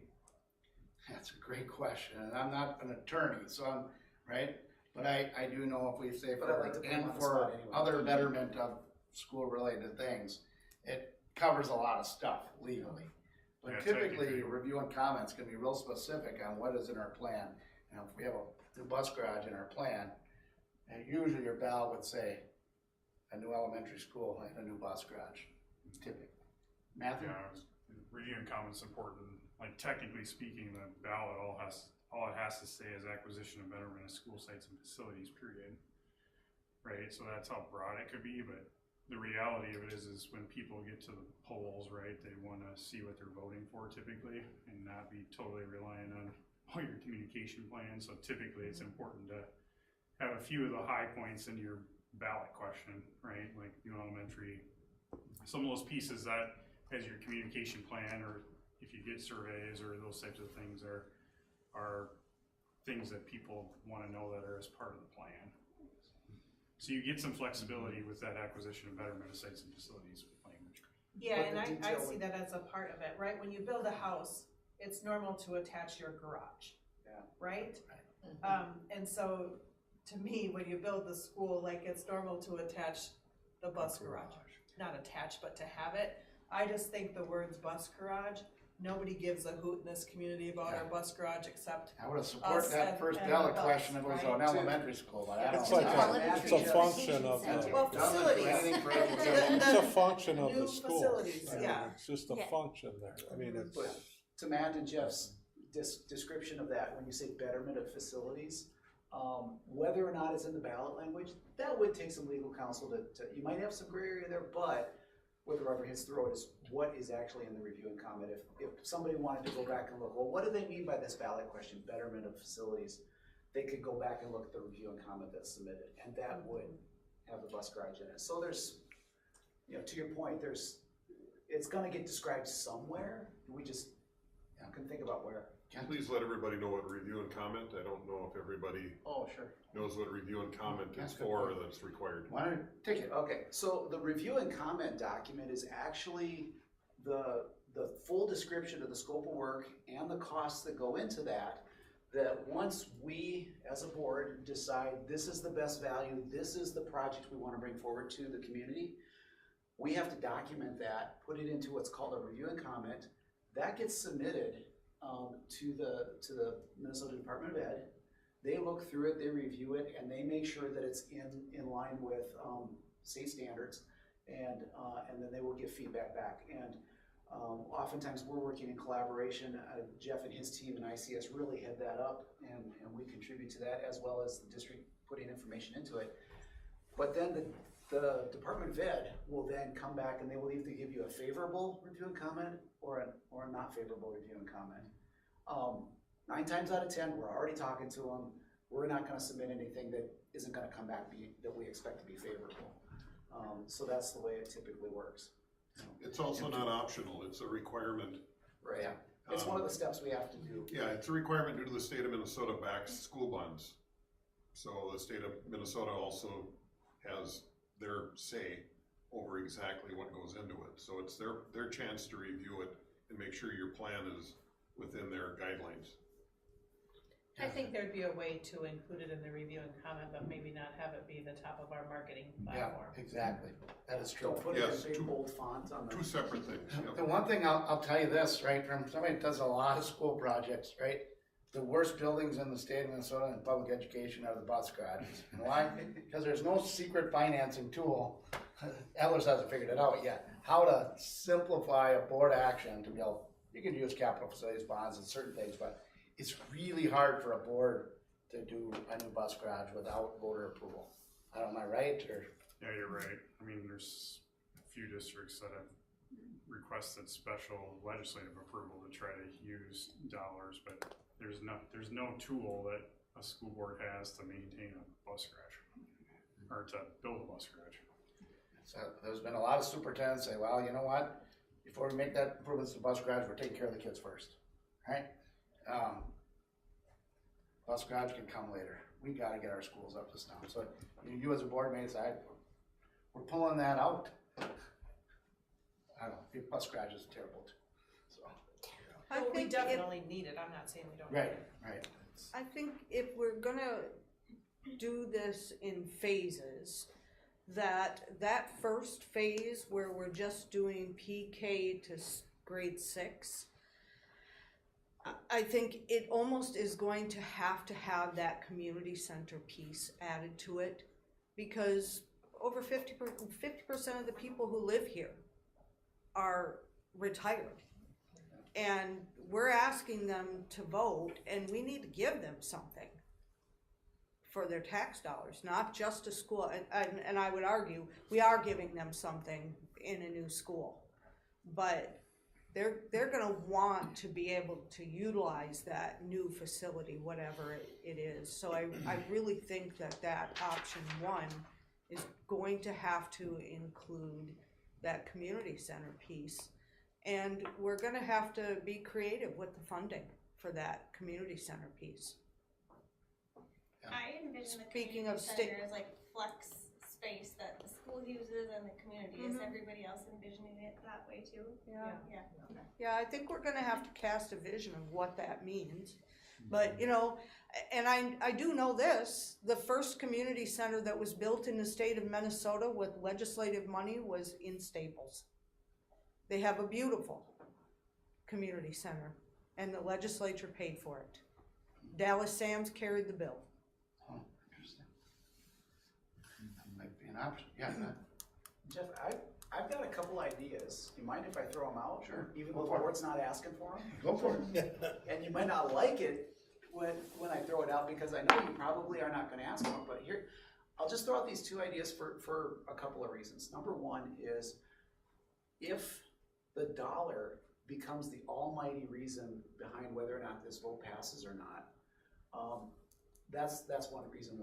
The second reason is even if we know that these are the options that really best fit into the long-term master plan for the school district, that we know this as a board, there still may be community members out there that when we get to a public forum, we may ask, well, have you thought of this? Have you thought of that? And even though we may study it and rule it out, at least we might need to go through these exercises, look at a couple more options to give you the data to be able to say to the public, yes, we thought of that and we're doing these 3 options instead, because, you know, the pros and cons don't line up for the others. Here's what they are. And I was wondering, when you said the renovation question, comment, somebody may come back and ask, well, why can't you just renovate the elementary and leave it right where it is? And I'm wondering if we may need to go through an exercise of going through the pros and cons and the potential cost of that, just so you have that information to answer somebody's question. Well, here's why we're doing it, here's why we're not doing it. The other idea I'm wondering about is, what if we built the new elementary, just like in option 1, but you put it on the north side of your current elementary site, right where the ball field is, remove the old elementary once the new one's built, and put the fields and parking to the south of that site. That's another option. Now, immediately on those two options, we can think a lot of cons of why we wouldn't want to do that. But we're just wondering, is that something that we should have in our back pocket, so you have that information, the list of pros and cons and the potential costs, to be able to answer that to the community? Yes. I think so. I've thought of that exact scenario. You have a section of the community that would just like us to forget that we ever bought that land and sell it and utilize our current spaces. So I think that's a great plan to have and show them why we're still landlocked and we would still have some of the same problems in those areas. We actually talked about this with 3 work sessions ago, like what we could do if that would even be on there. But it does a couple, it shows the community that you've done your due diligence and you've done your homework, and you have something to answer that question when it comes up. So it was something that we were just talking about, and I'm not suggesting a very elaborate plan of, this is how it would look. And I think it's a spreadsheet exercise.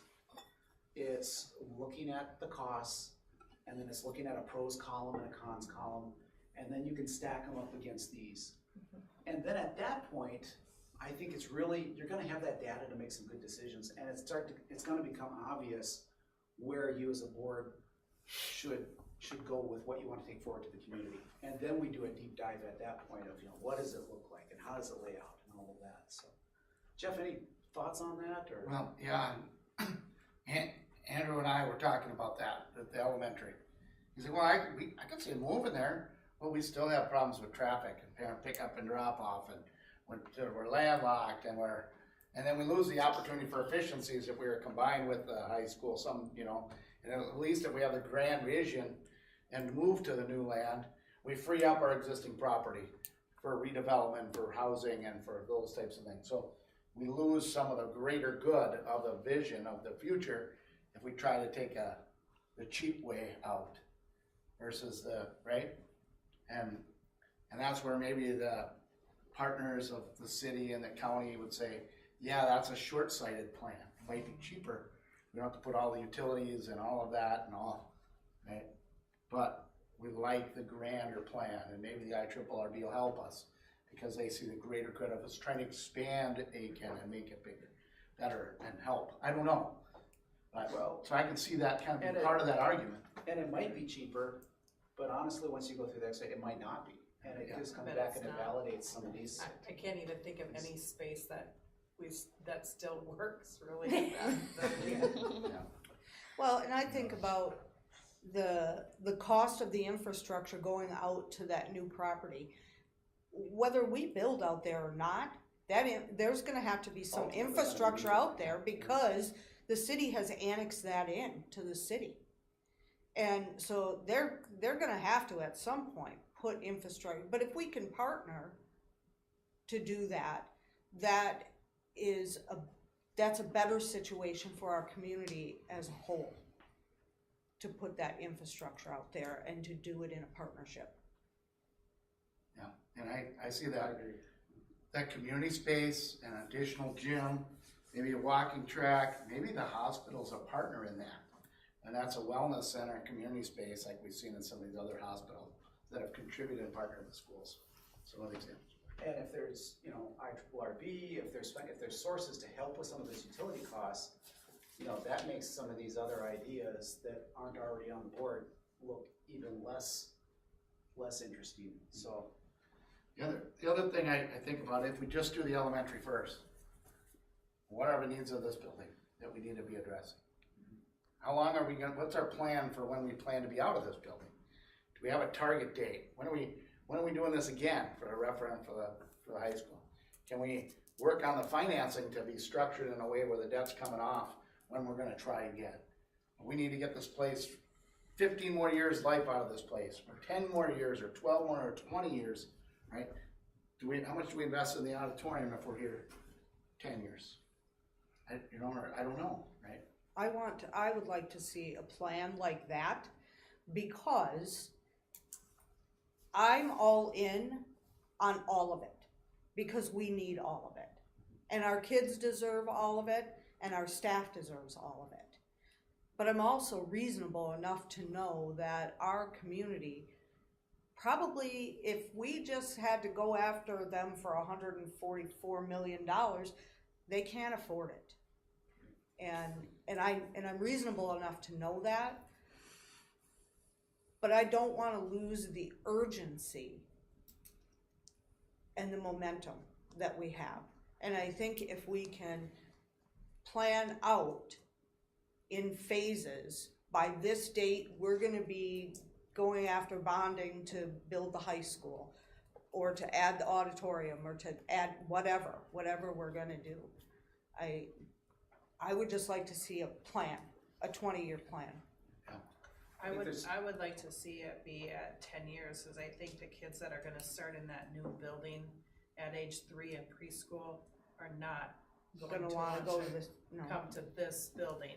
And so 10 years gives you that opportunity, right, to go where it would just be continuous. I also think our community is going to grow. If we build a new school, I do believe the community will grow. So when are we taking our final dive at this plan? We do a lot of talking. Do we have a time where you want us to have made a decision? This question's more at Dan, I guess. Next slide. Wow, Holly, she snuck ahead on me. I didn't share this yet either, so. Well, okay, well, I thought you read read ahead. asking the right question. Before we get into that though, I wanna get a chance.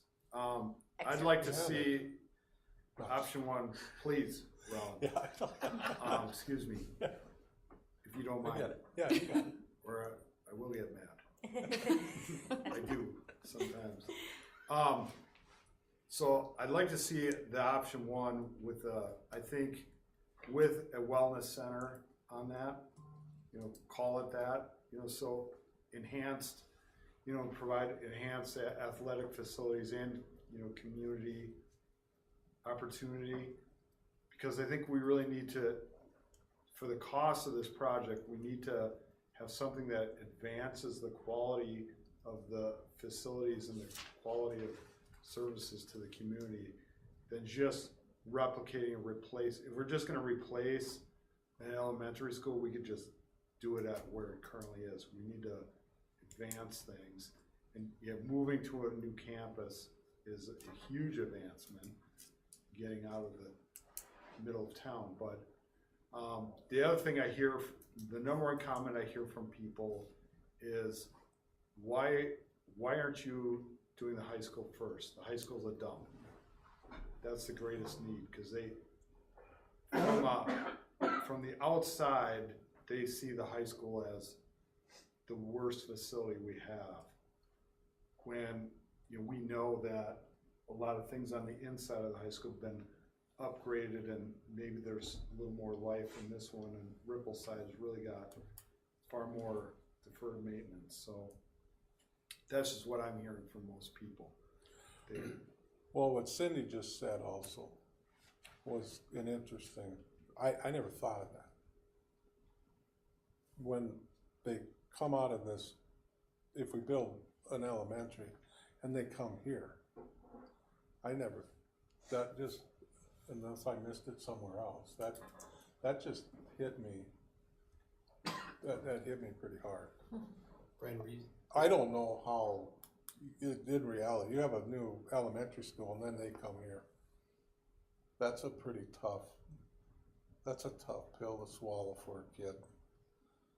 in my thoughts, just at that, cause they just come out of this real state-of-the-art thing. And I'm not saying this isn't, but It's not. It's We not. can all be honest. Okay, it's not, but you're coming back into this It's like building your own. time home and thing, you're moving going to back in everything the time, law. you're going back in time to come here. Right, and that's kind of what you just said. Well, right, It's just like, right. I'm just like, wow, So yeah, when I I'm kind of, impressed, cause I always thought Staples was maybe the one only school I thought was worse than this one. The ones that visited, and now they're gonna do major renovations. But Brian, when you say that people see the high school more, that's only because we invite our community into our high school more. It's not that Andy's building is not utilized by, but it's only mostly for the families that are already bringing their kids there and they know what they see. This is where we end up bringing our outside community, so they see the inside of the high school and go, no, it's bad. And it's like, when was the last time you were in the elementary school? And they say, I don't know, when I was in 6th grade. Because there's no reason to go. We don't bring them in the same way. and when was the last time they were on the 3rd floor? Yeah. On an 80-degree day? Yeah. Or on the They 3rd floor altogether. I had to hike it up there on open house night. And I was like, I haven't done this since I was a senior in high school. Why would I go all the way to the 3rd floor? It was very weird to be up there. But I It might seem like it, but we didn't add steps. I know. I just got old. I mean, I'll qualify. I forgot there was a railing up there. I'm like, when did this railing get here? So I think it's been all here. these individuals, they went to school here, they graduated from here. Well, no, but their that's what kids yeah, but they haven't been at Rippleside. They don't go back. There's no. It's not like we haul them in for the musical or any of our other We stuff. don't That's have how any it's here. events over there, like all your activities are here. Yeah, we don't have space over there. The Is other- one of the things. The other issue is that when you drive by on Highway 210 and you see this building, right? Every day. And it looks like an old building from the outside. And when you drive by Rippleside, if you drive by Rippleside, it looks like it's a little bit newer building than this one. Which is And- crazy because it's not. Yeah, and so looks are deceiving. And I think we need to offer tours for $10 a piece in the spring when we have roofing problems over at Rippleside, and invite people in to see what's going on, and start having some conversations with folks in the community about why it's necessary. I also think we need to have some numbers, some solid numbers to share with the community about if we were to completely repair these buildings, what would it cost versus what does it cost to build new? And because if we're looking at $40 million to do repairs, well, we can almost build a new elementary school for that. Part of the challenge with the complete repair, and we talked about this too tonight, is so many of granted, the facility itself at Rippleside has its issues, but much of it has to do with the rooms not being sized, right? Mm-hmm. Many of the walls are weight-bearing walls, so it's not like you can just knock out a wall and turn 3 classrooms into 2 so that you have the space, but that is something that we've talked about as well. And then Brian, when you were talking about the wellness center, were you saying the wellness center plus added gym space, or were you thinking that the wellness center could be used both community and gym, or? So what I'm thinking about is you build your elementary school with the gyms assigned, and then you build the wellness center right next to it. So, you know. And the wellness center would have gym space also? Yes, with a, overhead track like a lot of them I've been in. It would be a full wellness center, not a swimming pool. Nobody will pay for that, but unless somebody from the outside pays for that, but. Well, I'm thinking back to when we did the original plan, I think it's on the one, we had talked about when you had the high school here, let's see. Yeah, there's. High school and elementary, there was this area like connecting them. We had talked about at that time that would be a wellness center, if that'd be a spot to put it.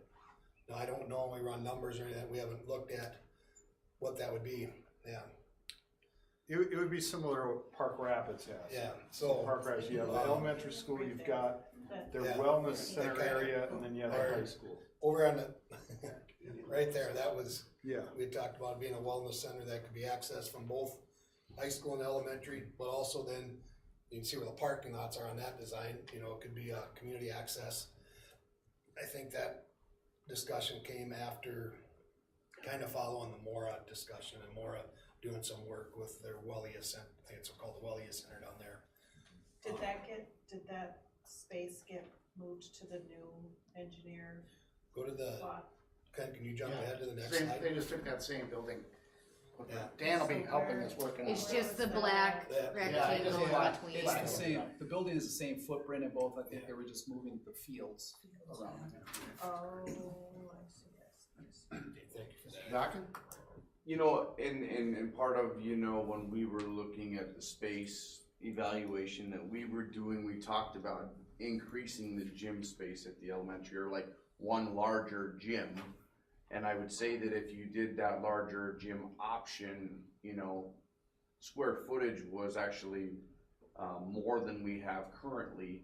But if you put that, depending on where you put that on the building, you could have the walking track above that, so it would still be kind of a, you know, a placeholder till that secondary complex comes. I mean, because to do an additional gym space on top of the gym space that's already been planned out is a significant cost increase.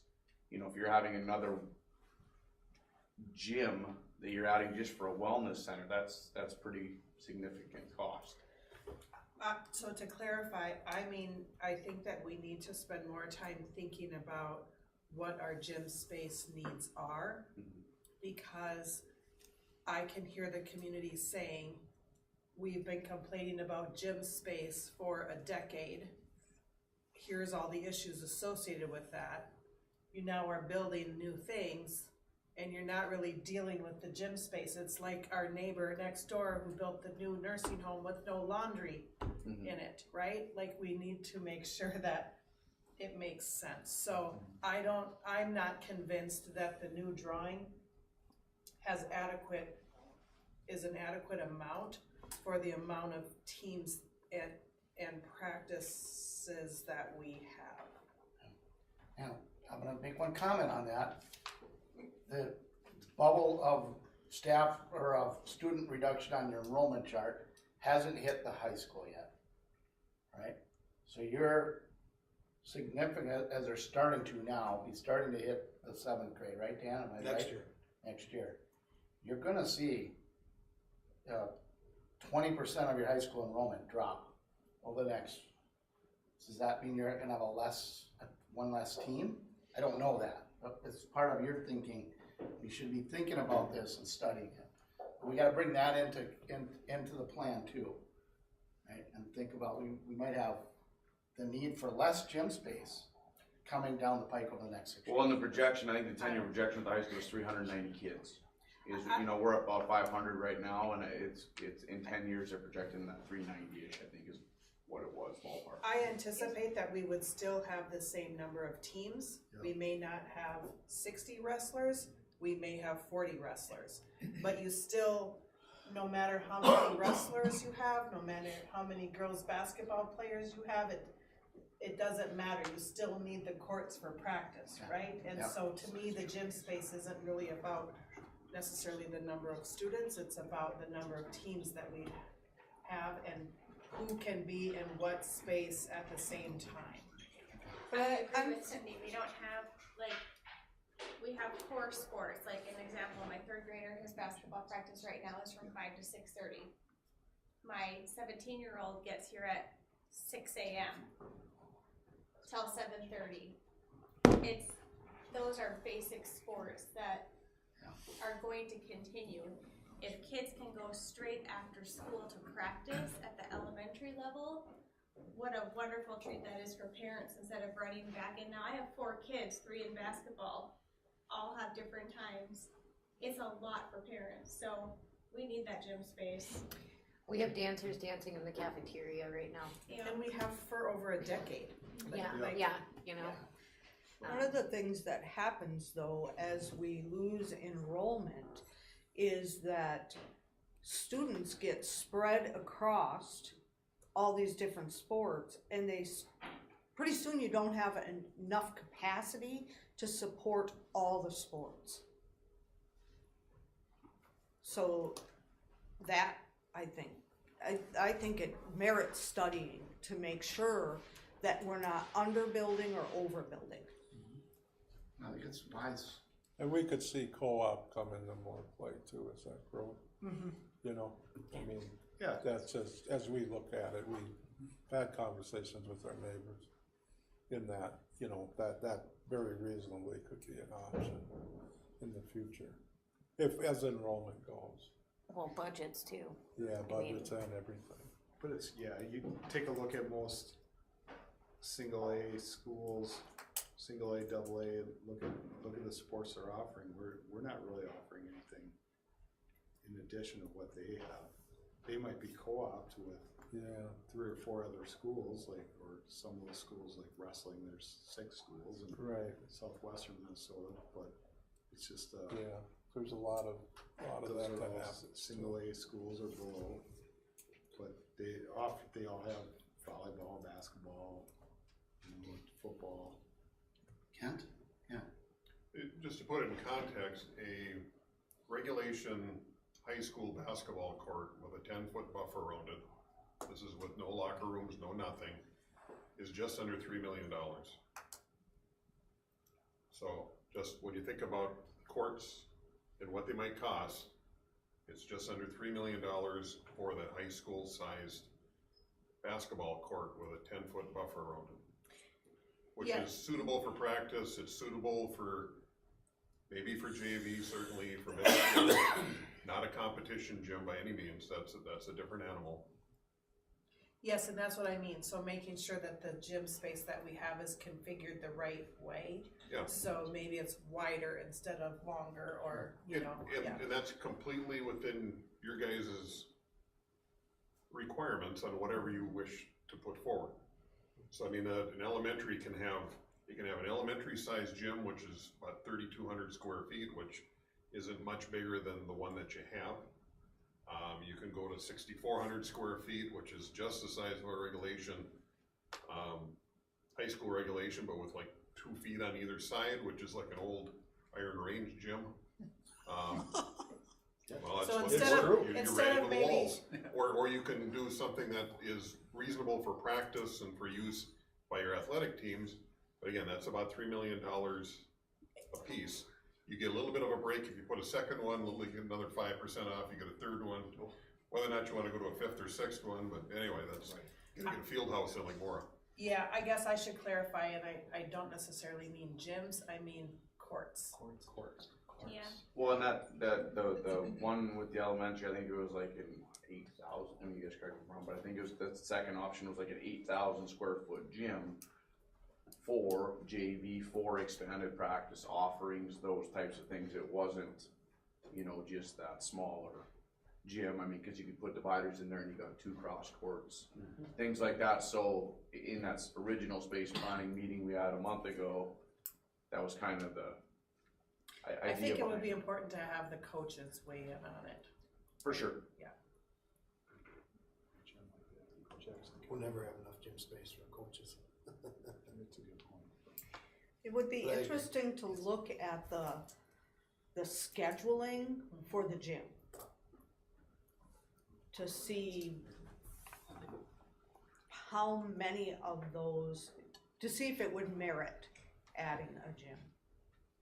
That might be a good place to start to But explore. Yeah, but tying that, like, that extra gym isn't just for student athlete use, it's also part of the community flex space for them to use, so it's.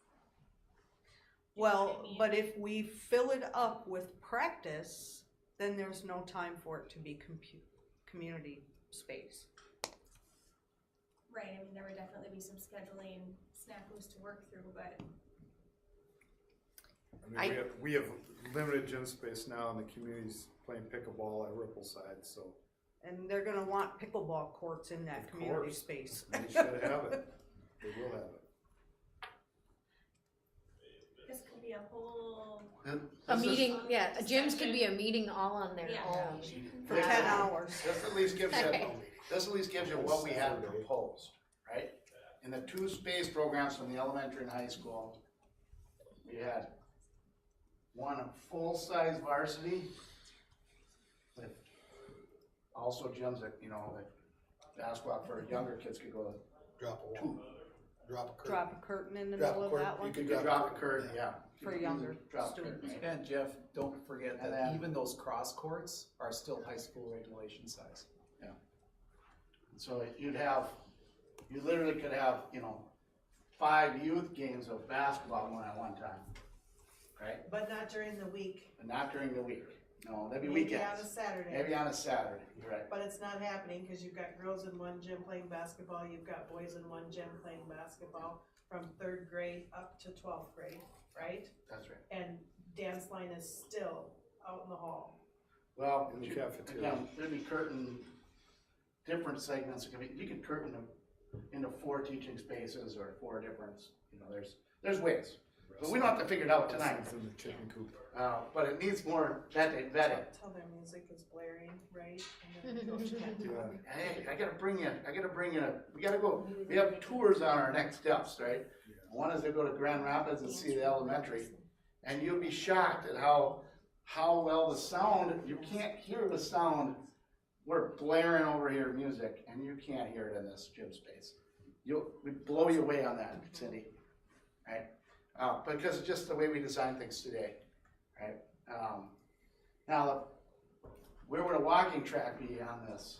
I'm gonna go across the top of this big gym, I'm gonna go across around this small gym. Somebody else can help pay for it, because it really is expensive. Right? So, or is there a wellness center that comes out, gets added here as another gym station? I don't know, right? We'll keep working on this. We don't have to have it figured out today, but I'm hearing you loud and clear, right? And we might need a partner in this. Talk to your friends at the hospital. You're awfully, we do need a partner in this. We do. We need lots of We partners. need lots of partners. We need lots of people. We need a Yes. rich uncle. Anybody know a rich uncle? We need it, right? We need help. Back to One school Jeff. button. The legislature, start with them, ask them to fund it. Yeah, maybe community centers, they do community centers, but they That's don't again usually working help with schools. cities. Right. They would have to go to the city. Is the city willing to even have you put it on a request? And I mean, one important thing to remember with the community center idea is the security aspect, because we can't have the crossover during the day. Right. Right, so that's just a challenge. I mean, it can't just be, it's not just a free-for-all where it's just open air, everything, I mean, with the increase in school safety, that's just one of the challenges when you bring a community center idea to the K-12 concept. It's just a significant planning. Separate It's entries, a great question. separate circulation. You know that from Hill City. Absolutely. You had to figure that out, right? And it's a challenge, but there's ways to do it. If we went to Mora and took a tour, they figured it out. It's designed around keeping the folks that go to the wellness center separate than the school, right? They have really some great ideas we could steal, right? So, all right, my slides that you can't see, because we switched over to this one. And that's Kent, you want to try to switch back to another. One was a timeline question, so Holly, how long do we have to come up with our plan, right? It depends on when we're going for an election, right? And I heard loud and clear from a lot of you, you want to go, but you also want to take the time to do it right. And when I look at the Todd Rapp's strategy slides, we don't want to go in May. That I don't leaves think we'll be August. ready to go in May. This is low too. What's that? I don't think we'll be ready to go in May. No, I don't, we'd have to be spinning our plan in the next 2 weeks. Well, and if We we're, wanna go in May, if or we're- no, in April, or, excuse me. We need to submit our plan in January, middle of January, if we were gonna go in May. yeah. So we're not ready, we're not ready for that. If we're thinking about if we're gonna hire a lobbying firm, that means they're gonna be working through the legislature. The legislature doesn't wrap up until May. So, Well, and then Dave, when we visited them, they said probably don't know definites until July, Yeah. August. yeah, John Kent. So here's your dates. If you're gonna go in May, this is the date, the last date we have to submit our plan to the Department of Education in order to be on that ballot, right? So for August, we'd have to be done with our plan, all dialed in, submitted to the state by the 16th of April. if we go in November, it would need to be done by July 9th. Just gives you some context. I don't think we have to have an answer today. Can't anyways, we can't make decisions anyways, but at least keep these dates in mind. I know we don't go forever, right? Well, I guess that was my question, Dan, when do you want our answer? Because we can do this 1,000 times over, but if you don't put us on a timeline, we're just gonna sit around and chat each other's ear off for another year. So you gotta put us on a timeline to make our decision, I think. Well, I don't think, well, obviously we won't make April or May. We've seen the results of August with, not a good, so that puts us to next November. My question is that's a big election, right? It's not presidential. Is November a good time to do it? I think the costing group recommended November, Yeah. because they would have all of their findings All their from the legislature by July. Yeah. Jeff, just to, the legislature changed the last day to call for an election from 74 days before to 84. So your election for November would actually have to be called by August 12th instead of the 22nd. So you lose a little time there, which means you lose a little bit of time on that MBE review and comment too. We've been seeing more like June 17th for a day there instead of. So I don't have a newer dates on mine. Yeah, yeah. So just put that out there. Kind of end of June and then August 12th is your Thank you, election day that you have to call by. Okay, thank you. Mm-hmm. Yeah. So you can see, and we gotta have enough time to test our plan with the community and get feedback, right? And so we gotta make sure we've got that built in. I think part of what we wanted to do today is get a list of what are some of these other things that we need to go do some homework on, so we can share with you some of that data. It's more work for us, but I think it's gonna be important for you to be able to have that behind your decision-making process. So, and then one last thing I thought I'd share is, I was leading the last community task force that worked on what your last plan was, right? It was shortly after the $68 million crashed and burned, and it was back, let's figure this out, and it was a lot of community citizens. And they wrestled with the same stuff that you're wrestling with, but they ultimately said what we should do is build a new elementary on the new land, and put some money in the high school, because we're not gonna do it all one time.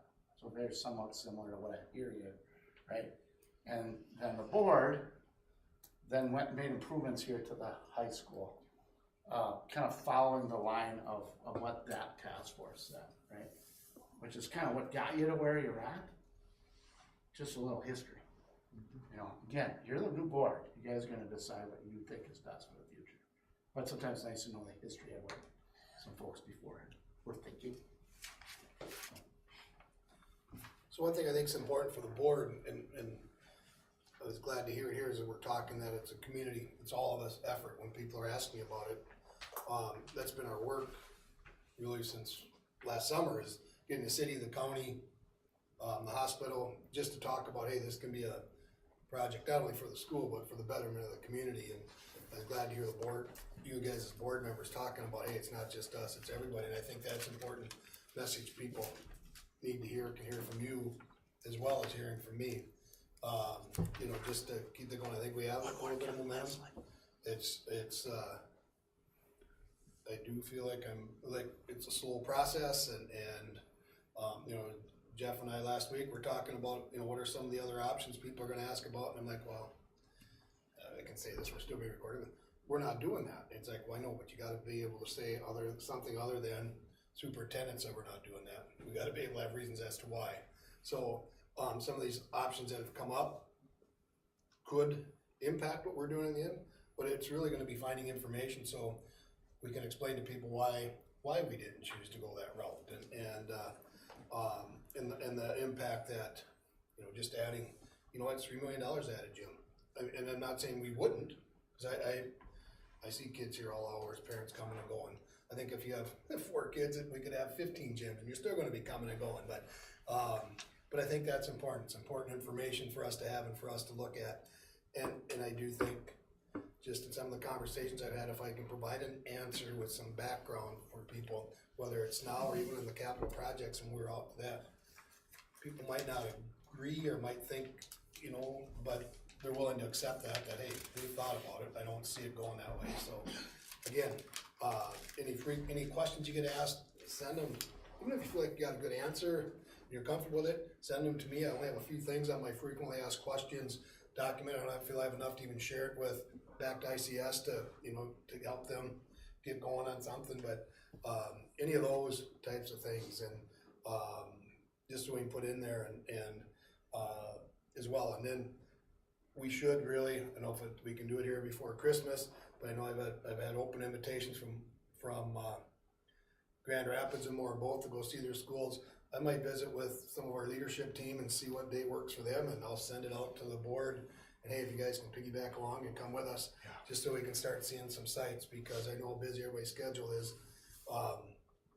We haven't had luck saying, hey, there's 4 of us or 3 of us that can go on this given night.